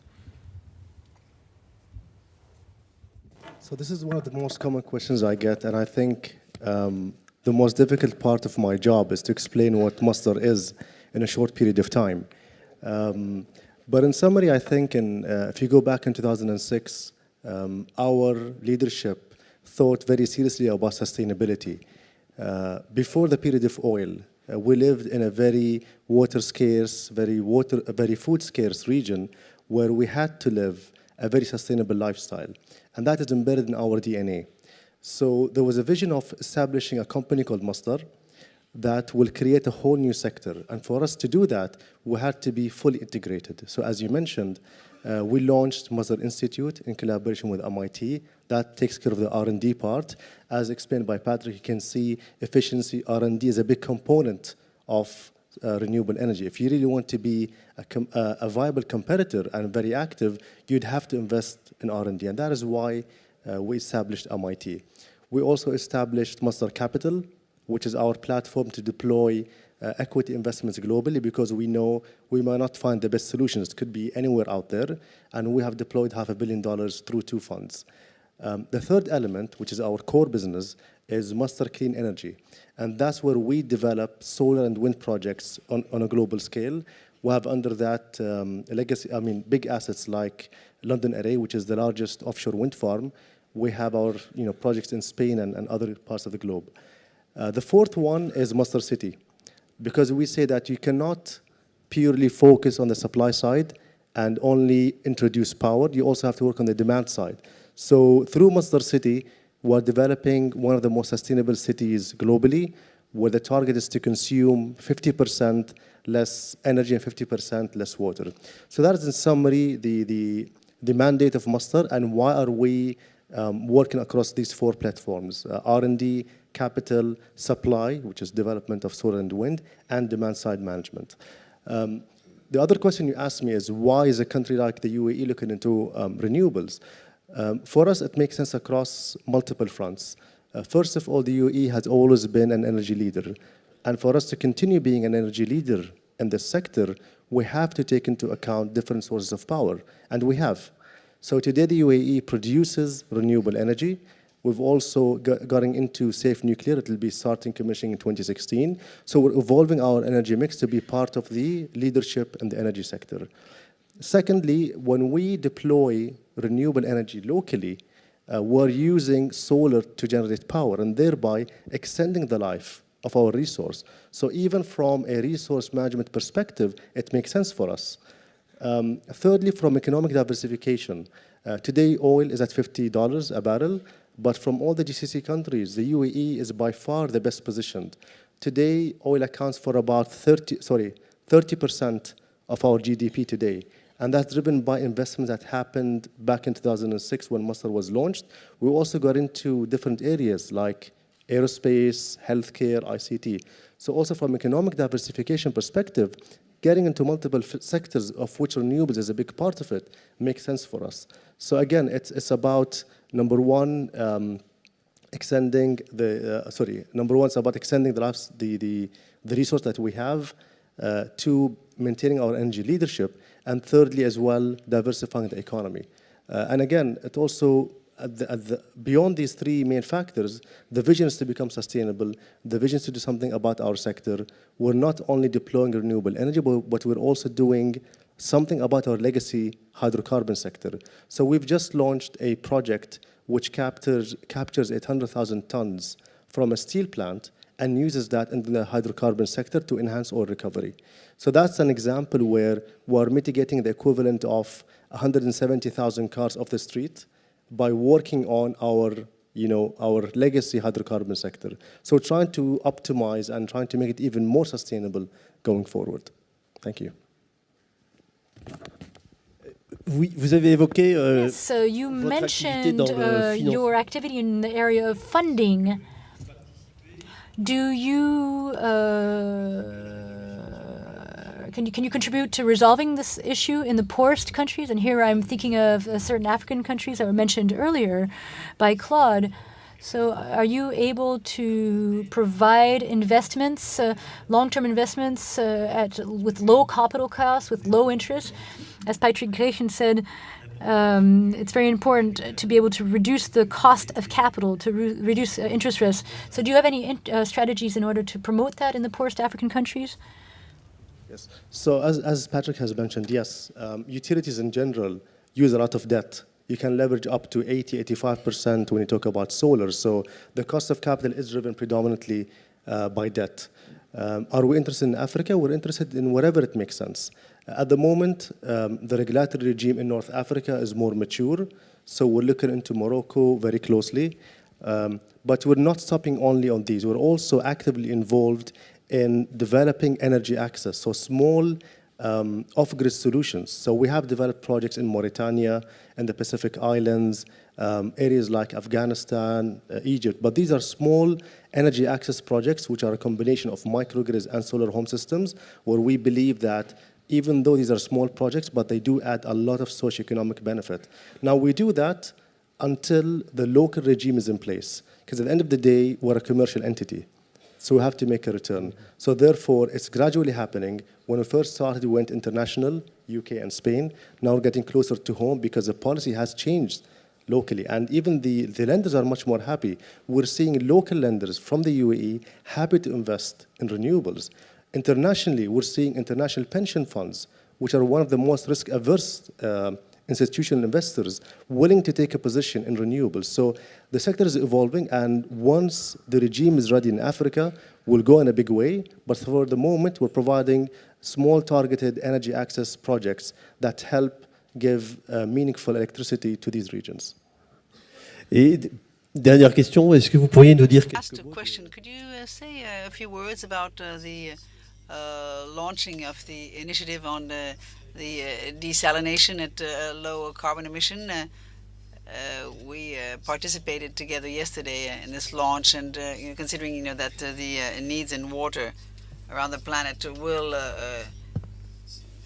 go growing, and so one of the solutions is desalination. But again, it uses a lot of energy. So when we talk desalination, we're also talking about a lot of CO2 emissions. So could you tell us a little bit about desalination? Look, Masdar at the end of the day is an energy company, but I'm here talking about water because of the energy-water nexus. The majority of the water that's being consumed in our region comes from desalination. Now, desalination is a highly energy-intensive process. It's approximately 10 times more energy than surface water, but it's our only solution right now. So the leadership, again, looked into it and said, let's try and find a solution. And through Masdar, we've invited 4 companies in Abu Dhabi to pilot different technologies. And the idea was very simple. Number one, reduce the energy intensity by 40% and thereby reduce the CO2 emissions. And secondly, use renewable energy to power these plants. And the key thing here is this is a piloting project where these technologies will be able to get into the market in a year or two. So we're really bridging the gap between R&D and commercialization. As you know, utilities are very risk averse. So getting these new technologies directly into the market would not be as easy. You need somebody to bridge that gap, and that's what we are doing. So that has been accomplished in Abu Dhabi. The pilots are running. They're producing a small amount, 1,500 cubic meters per day, but that's sufficient enough for us to test the technologies and then within 15 months decide which one of them is most efficient. But we did not stop that. We said, let's share that knowledge globally. We've partnered with the International Desalination Association, along with the government of France, to launch this association. And the goal here is very simple. It's about sharing knowledge. It's about capacity building. And we're going to have the first meeting during the World Future Energy Summit in Abu Dhabi on the 19th of January. Thank you. Merci. Donc, d'Abu Dhabi, nous allons maintenant. Thank you. We're going to be traveling from Abu Dhabi to Thailand and with 1D.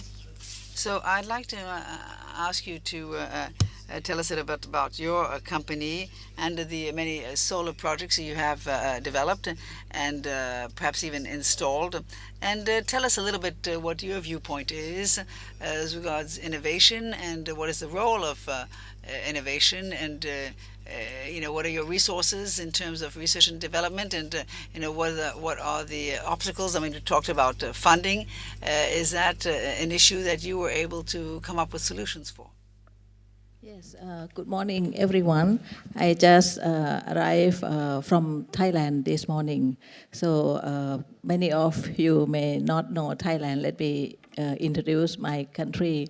We are one of the beautiful country in ASEAN, which is we have the land connected to Myanmar, to Laos, to Cambodia, and we have friends here, Malaysia.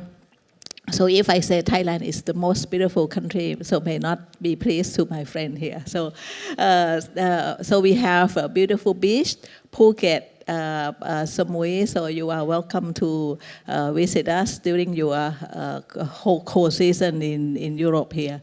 So Thailand, we have 67 million people with 34,000 megawatts energy consumption in the whole country, and over 70% of the energy production from natural gas from our Gulf of Thailand, which is we are now facing challenging of the running out of the gas, and government just setting up a new power development plan, what they call PDP 2015. So in 2036, we expect to have 70,000 megawatts.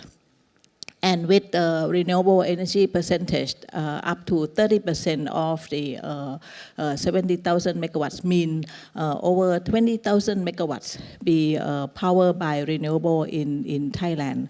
And so actually, I already retired since 2006 and back to work again in 2008 to start the solar PV business in the country, because Thai government has announced the policy to buy back the solar energy from private sector. It's the first time, and in 2008 and 2009, the announcement has been placed public for almost a year, and nobody submit any application at all. At that time, they don't call feed-in tariff, they call adder rate, about 25 US cents per kilowatt hour, and the announcement been placed in public almost 10 months, and then I decided to come back to work because of the policy, nobody submitting anything. So I happened to meet with many ministers, and they convinced me to come back to work. So being unemployment for 2 years, so then I have some time to do some studies, which is we have to work a lot in order to make it happen. A lot of difficulty getting the funds, a lot of difficulty convincing the banks, the investor to invest in the project. So I start with submit my application to utilities company. When I walk in, I want to do just one project and around 10 megawatts. And because nobody submit any application, so they end up gave me 36 projects of around 260 megawatts in 2009. And the first project, I still remember the number, 7 megawatts investment at that time in 2009 is around $20 million, because of 2009 is the hot year of European, that everyone running into the grid. So the solar cost is around $3 US per watt peak at that time. So I talked to every banks in Bangkok, 10 banks, over 10 banks, and to try to get their support on project financing. So, and everyone say no, because no precedent case at all in the country. So I have to do a lot of negotiation, both with the investor and the financier, which is the bank, and there's until the last bank, and their color is green. So I said to them, if they don't let me borrow the money, they have to go change the color, because my business is green. So they agree to talk, and starting with the DE ratio of 60-40. So it means that I have to find 40% as the equity and 60% of the debt from the banks, and with the 9% interest at that time. So 40%, and I talked to many of my friends to join the first project as the equity partners. So I need around $8 million for the first project. And I got my friend turned up $200,000. So 8 million with $200,000 is a lot of money to work out to find the more investor to join the project. So I end up selling my house and my land to become the equity for the first project, and with the support from my dearest husband here, who we agree to sell our house, so we agree to sell our land. And the first project was COD on 21st of April 2010. And the banks asked us to stay still for 6 months to do the evaluation on the solar radiation in Thailand. And we have every day I have to wake up and look at the sun, how much sun is shining to our country and my solar farms. And Thailand is considered 3 seasons, hot, hotter, and hottest. So we have sun from 6 o'clock in the morning and then 6 o'clock till at nighttime. And some of the season, like summer season, we may have the sun till like 6:30. So then bank's expectation, what they call P90, probability 90. So, and we make it up to over P50. So it means 25% better than bank's forecast. So then we were able to make the first project success. So then I have a lot of difficulty raising the equity to support the rest of the 35 project. So we have to, so banks recommends us to get the good partners, international partners like World Bank or ADB, things like that. So I don't know any of this because I stopped working for a few years already. So I Googled. I choose World Bank, and then I found IFC, and so then we've been working 6 months for the due diligence, and IFC agreed to support the first project, and they become the equity investor as well as the project financier to the rest of the projects. And we just complete 36 project last year with the investment of the $800 million. And what you just gave me some of the topics, innovation is not just the technology innovation, it's also a business model innovation that we have to create and to make the renewable energy happen. And when I started work with my second round in life, my passion is not with the money. My passion is to make things happen, to achieve my goal, to make the world better. So I want to see solar energy happen in my country. And this morning we talk a lot about energy, ecology, security, and security of energy is the most important thing in life at the moment. So then, with the 36 project and 260 megawatts, help creating the job for the past 5 years during construction, more than 20,000 jobs and more than 1,000 permanent jobs for the next 30 years, and 200,000 carbon credit will be approved by UNFCCC next year. We are partner with Electricity de France here in France, and we want to continue doing and making a better world for our next generation. Merci.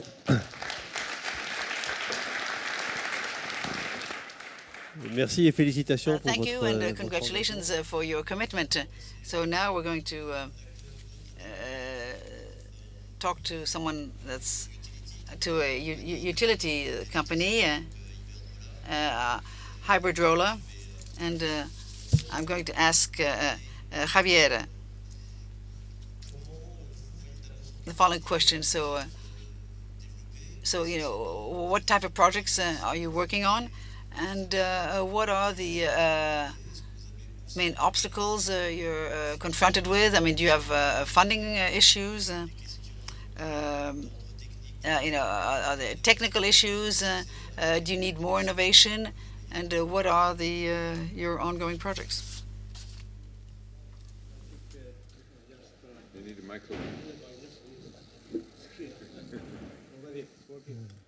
Okay, thank you, Mr. Val. I think you have pointed out the two important issues. First of all, I mean, due to that, the discussion that we have this morning, I will ask very briefly to try, I mean, maybe most of you are familiar with Iberdrola, maybe otherwise you don't know Iberdrola so much. I want to mention that Iberdrola is one of the largest integrated utility, so in the world by market capitalization. What I mean is that our international reference position is to be a main operator in places like Spain, like the UK, being the second biggest wind operator in the US, the first private gas, combined cycle gas produced in Mexico, and in Brazil, for example, we are the utility with more customers. Okay, so I mean, utility from a traditional point of view. Nevertheless, I think that Iberdrola, a few years ago, 10, 15 years ago, we found in Iberdrola that there were a lot of good reasons, drivers for change, moving towards renewable, as we understand, wind and solar. I want to mention it because nowadays it seems very clear for everyone. Maybe back again, 10, 15 years, it was not so clear, right? Actually, we have invested more than 20,000 million euros in the last 15 years in wind and solar energy. And this is not all. I mean, now, actually, we have 14 gigawatts, and we are now under construction another 2.5 gigawatts. That means investment around a little bit more than 5 billion. So, and it's not only this one. I mean, 62% of the Iberdrola's capacity is free emission, and the other 29% is emission efficient through CCGTs. And we have also a commitment that has been explained into this conference, a commitment of, even if we are now 30% below the average emission compared with other utilities, we want to reduce by 2030 this emission level half of the figure we have back in 2007.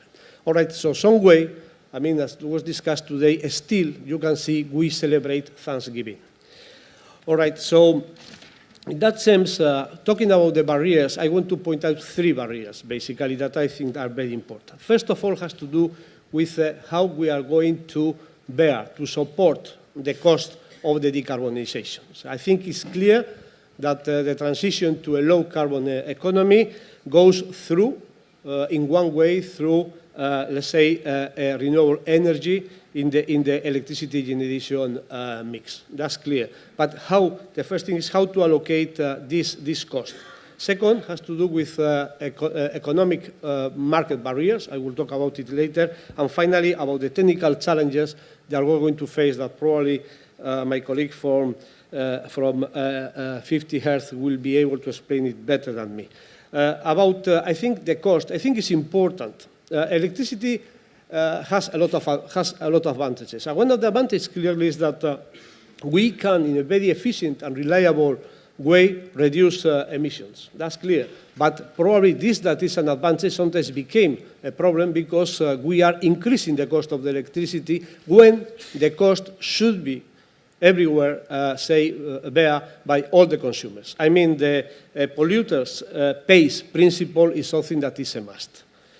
Second, about the market. I mean, clearly, and I think you were clear, Mr. Grayson, at the very beginning saying we need, this is a very intensive capital industry, so it needs to have, low capital cost. And the only way of having low capital cost, finally, depending on, is reducing the uncertainties. What means reducing the uncertainties? Anyway, is to have some way clear and predictable prices for the future. That's something that we have to try to get. And I think that probably the carbon pricing could be a way if it is adequate. Otherwise, I mean, if it is not adequate, it's not going to give us the predictability in the future, it's not going to be enough. This way, I think, has been different systems worldwide in order to provide a stability of incomes to rest. In that sense, I mean, you mentioned the case of Spain with the solar, and you are right. That was one of the reasons, but was not the main reason why there is much less solar in Spain compared with Germany. The reason is clearly that Spain did a very bad regulation for solar PV back in 2008. So at a cost at that time of really 6 or 7 euros per watt, Spain installed 4 gigawatts of a very expensive one that if we had been installed in the coming years would have been reduced probably to less than a third. So probably was a problem really of the cost of the uncertainty of the countries, but a very bad regulation who produced this one. All right. And talking about the challenges, the only thing that I wanted to say is renewables is not creating, let's say, a new change in the market, in the sense that always the electricity world needed to match demand with generation. It's true. What is happening is with renewable and with a big integration of renewable, what is happening is that we are stressing this requirement of having means to be able to respond to this, say, viability of the source. Clearly, I mean, firm, flexible, storage, smart grids, demand are means that we can be using, and obviously interconnection means that we can use in order to reduce, let's say, this additional stress that the integration of big quantities of renewables is creating and will create. Merci. Donc, incontestablement. Thank you. There's no doubt that the issue of funding is a real issue, and you talked about carbon pricing, and I think this is, what's one of the major issues discussed at this conference. But you also mentioned the integration of variable energy over the network, the grid, and also you talked about the need there is to develop intelligent management and interconnections.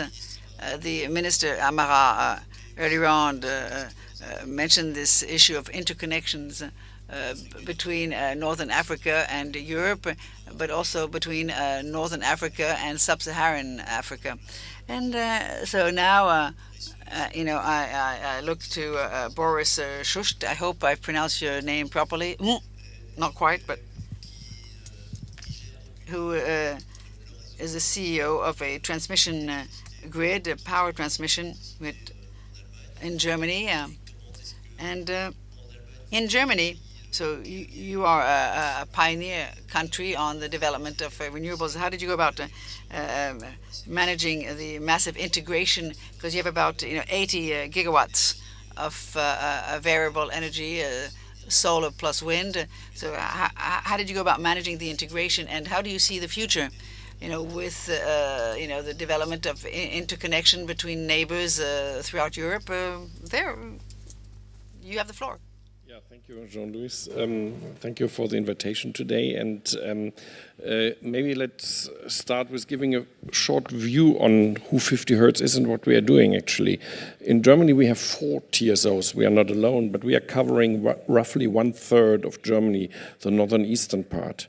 And the interesting part is there is a lot of wind in this part and wind power also installed. So currently, when we look on Germany, the numbers you have told, 80 gigawatt of renewable energies, it's 90 already this year. 90, yeah, it's growing, still growing heavily. And in our region, actually, we have reached last year a share of consumption, not on capacity, it's on power. Yeah, it's something else, on power, really, because of consumption of 42%, and this year of 46%, and next year, hopefully, we will reach the 50%. There's no other region in the world with a similar amount of volatile renewable energies in the world. And I think, Jean-Claude, you mentioned Denmark. Actually, I can tell you Denmark has a lower share, and we are 3 times as big, our grid region, than Denmark. So this is really an interesting case. And when you look at it, it is even interesting because we have, besides this high share of renewables, also a very high security of supply. We have, on the high voltage level, where we are responsible for as a TSO, we haven't had an outage, a customer outage, for the last 35 or 40 years. Yeah, we can't remember actually anymore that we have seen that. And even on the consumer side, so on the low voltage grid, the quality of supply is very, very high. So actually, some people say that the German Energiewende is a little bit a big and uncertain experiment. And when we use this picture, 50 Hertz, so our grid region is the laboratory for this big experiment. Maybe you are a little bit interested in what is our experience in the integration of renewable energies. Actually, it can be simply divided. The first years when we started with a share up to 5 to 10%, we learned a lot how to integrate them, to build forecast systems and these. But when we made mistakes, it did not matter because it was still renewables had a niche. They were a niche product in the whole system. Then in a market share of 10 to 40%, which we has just passed through, they become a major source in the system, and you have to start to integrating them in the market. We had a very interesting experience this spring. We had a solar eclipse. Normally, solar eclipse, you buy glasses for your kids that they can watch it. But this year, the solar eclipse, we have them every 20 or 30 years. So the next one, we are well prepared now, coming in 20 years then. So this year was very interesting because we had a huge ramp down of solar power and then ramp up of solar power, with 40 gigawatt solar power in Germany being installed. And we thought heavily, are we well prepared for that? And yes, we were. Why? Because we have done already a lot of measures to integrate renewable energies in the market. What does it mean? Renewable energies, they can follow, of course, also the demand curve, and they have to. The more renewables you integrate in your system, the more they have to be in this role. When you look at California today, they simply, I'm mentioning California because Mr. Brown was here this morning, Governor Brown, but they are just currently not steering renewables. They are taking the demand and then they are deducting the renewables, and then it's a residual curve. But we have already days where there are more renewables available than our demand is. So actually, you have to steer them, otherwise the system will fall into an unbalance. And that you learn in this phase, introducing the right products, for example, quarterly hour products in the market. And actually, the experience with the solar eclipse was, we believed in the market. We believed in the education of the market, and it went very well. We had not to interfere as a TSO. We had not to use central dispatching and huge amount of control power. It was done by itself, and it was a proof. We could prove by that even an integration of 60 or 70% renewable energies are actually possible. And then I'm often asked, what are the major barriers in introducing and maybe reaching a higher share? And let me summarize that very simply. I think it's all about the mindset. It's about the mindset, mainly about the mindset. When I was a young engineer coming in the industry, I tell the story often, 15 years ago, nobody believed that integrating more than 5% safely into an energy system of an industrial state like Germany was possible. And we see today 45, 50% is possible. So we have proven it works. It's a possibility. But what we also see, it's a big transition. And actually what we see, we have heard the names of the integrated companies and these kind of things.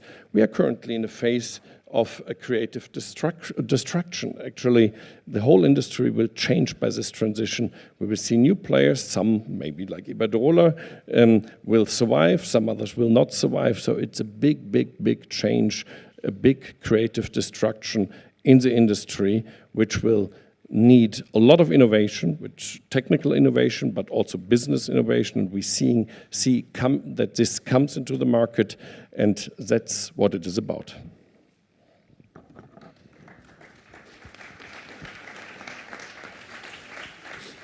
Merci. Je voudrais donc saluer l'ensemble des participants à ce panel Et je pense que nous allons suivre avec beaucoup de passion ce que vous avez appelé le laboratoire, l'évolution de l'Allemagne sur l'intégration des énergies renouvelables. Et je voudrais aussi souligner l'engagement de Wendy dans son développement en Thaïlande, aller jusqu'à vendre sa propre maison pour investir donc dans le développement de l'énergie solaire. Il faut le saluer. Et donc je souligne aussi l'engagement donc des grands opérateurs énergétiques. Ceux qui veulent survivre dans le futur auront à faire eux-mêmes leur propre transition s'ils veulent éviter certains désagréments qu'ont connus les énergéticiens allemands ces dernières années. Et finalement, saluer donc l'engagement d'un pays pétrolier en faveur des énergies renouvelables et qui est susceptible d'apporter à la fois de l'innovation, de l'investissement industriel et puis du capital, on l'a entendu, à destination des pays pour lesquels le financement est vraiment la clé de tout. Voilà, je vous remercie et à bientôt.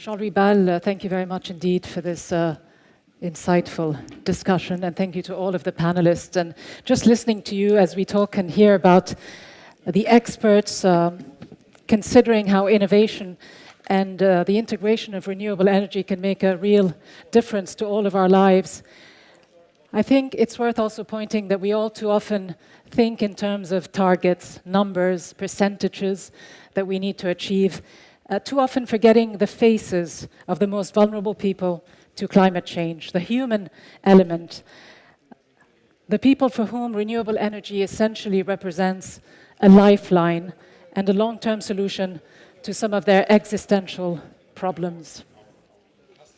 We're very lucky to have with us a young poet, as I ask the panelists to please make their way off the stage, and thank you very much indeed.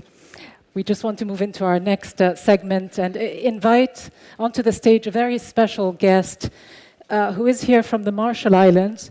She's a poet. Her name is Kathy Jetnall Kedgener.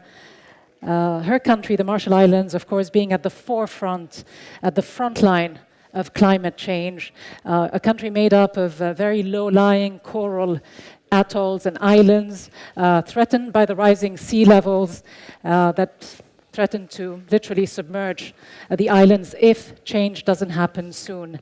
She has been writing poems, galvanizing public opinion, raising awareness across the world, writing poems essentially for her little daughter, and then reading these poems to some of the heads of state and government she meets at the United Nations and elsewhere. So let me welcome, and I hope you join me in giving a very warm welcome to Kathy, who is here amongst us. Kathy, please join me. Kathy, thank you so much for being here. And I'm also struck reading a little bit about what you've done this far, about something I read that you said. You say, we look at our children and wonder how they will know themselves, their culture, if they lose their islands. So for you, this is not something that can wait. This is an extremely urgent existential issue. Yes, this is something that's happening to us right now as well. These are effects that we're seeing on the ground at this moment. I just visited an island that just this past weekend that went underwater within 10 years. And that was just 10 years ago that it was a lush green island. So this is something that's affecting us right now. But then there's also, of course, the existential threat where we worry about what will happen to our children, mostly because our culture is very rooted in our land and our identity is rooted in our culture.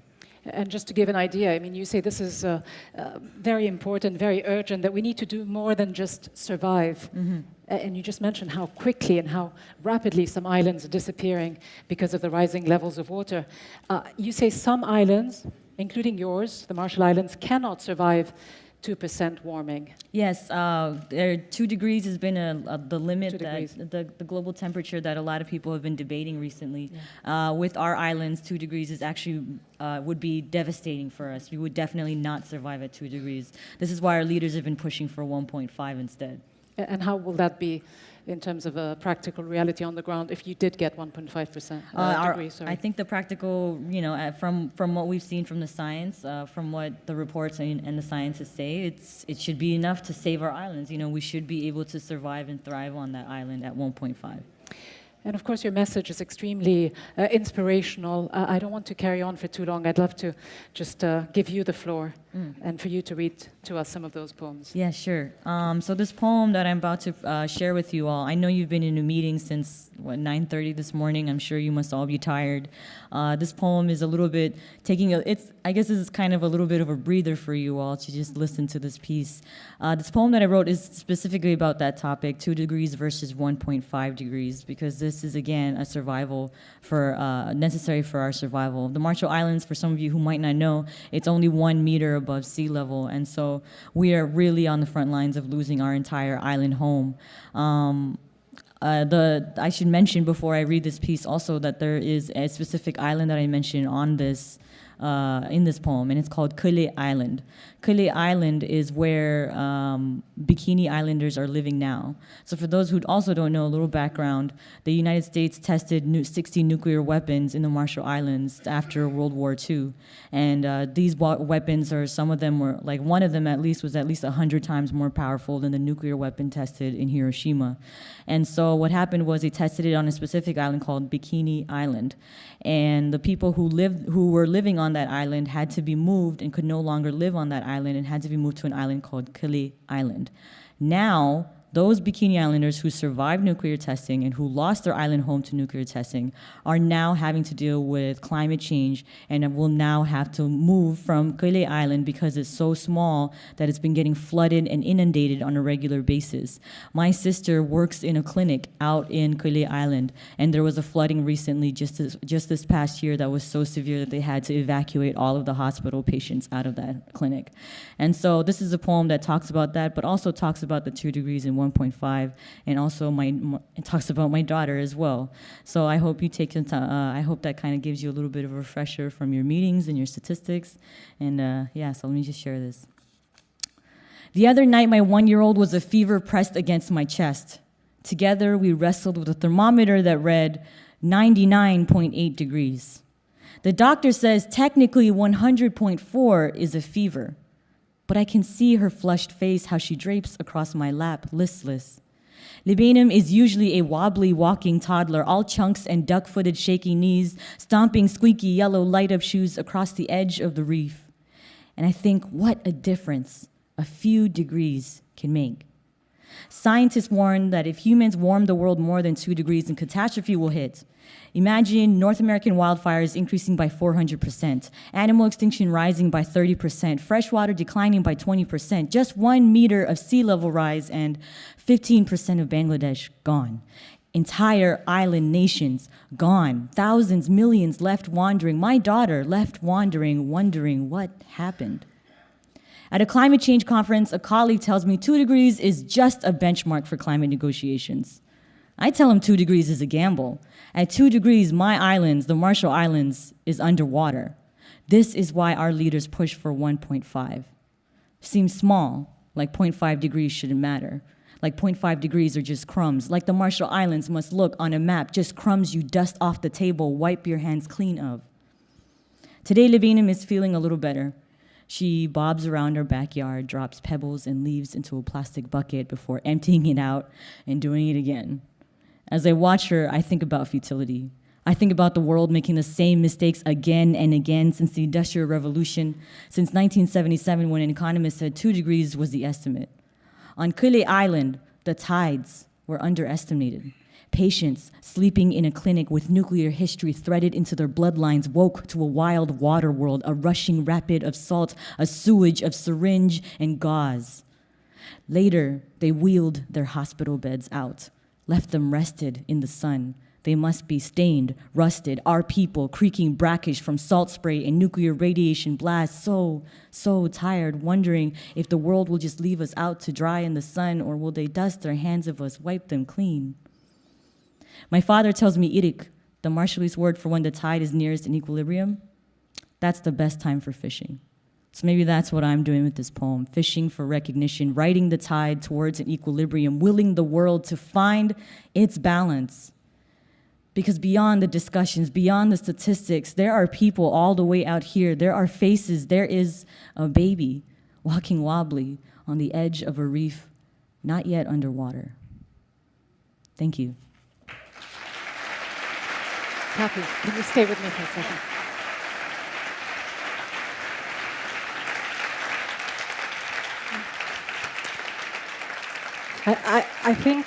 I think you'll all agree that more than any political speech, a poem like this is so vivid and really speaks to the core of the issue, why it is so important that politicians really do their best to achieve not just the minimum, but even less than that when they agree on their document at the end of this week. But before I let you go and before we take a break for lunch, Kathy, how do politicians, do you think, react to this type of statement from the heart? To what extent does it move them to do more, knowing that so much hinges on their decisions?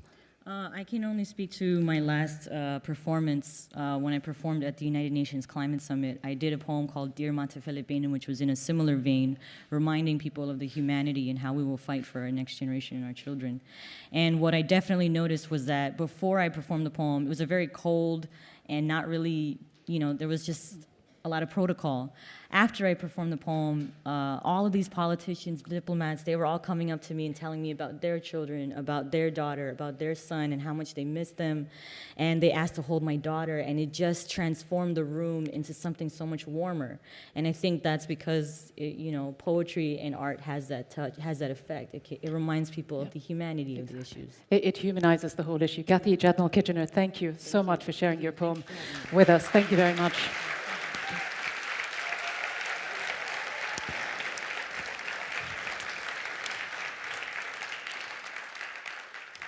I think it's fair to say it is perhaps a perfect time to pause and reflect. We'll be taking a break for lunch now before we reconvene at 2:30 p.m. this afternoon. We'll be talking more about all the key players in this renewable debate and how businesses can lead the way towards a renewable energy future, helping the environment while at the same time making sound investments. There will also be the launch of the Global Solar Power Council. This will take place at 1:45 p.m. in case you're interested to see it. But for now, let's continue our conversation over lunch and see you back here in the afternoon. Thank you.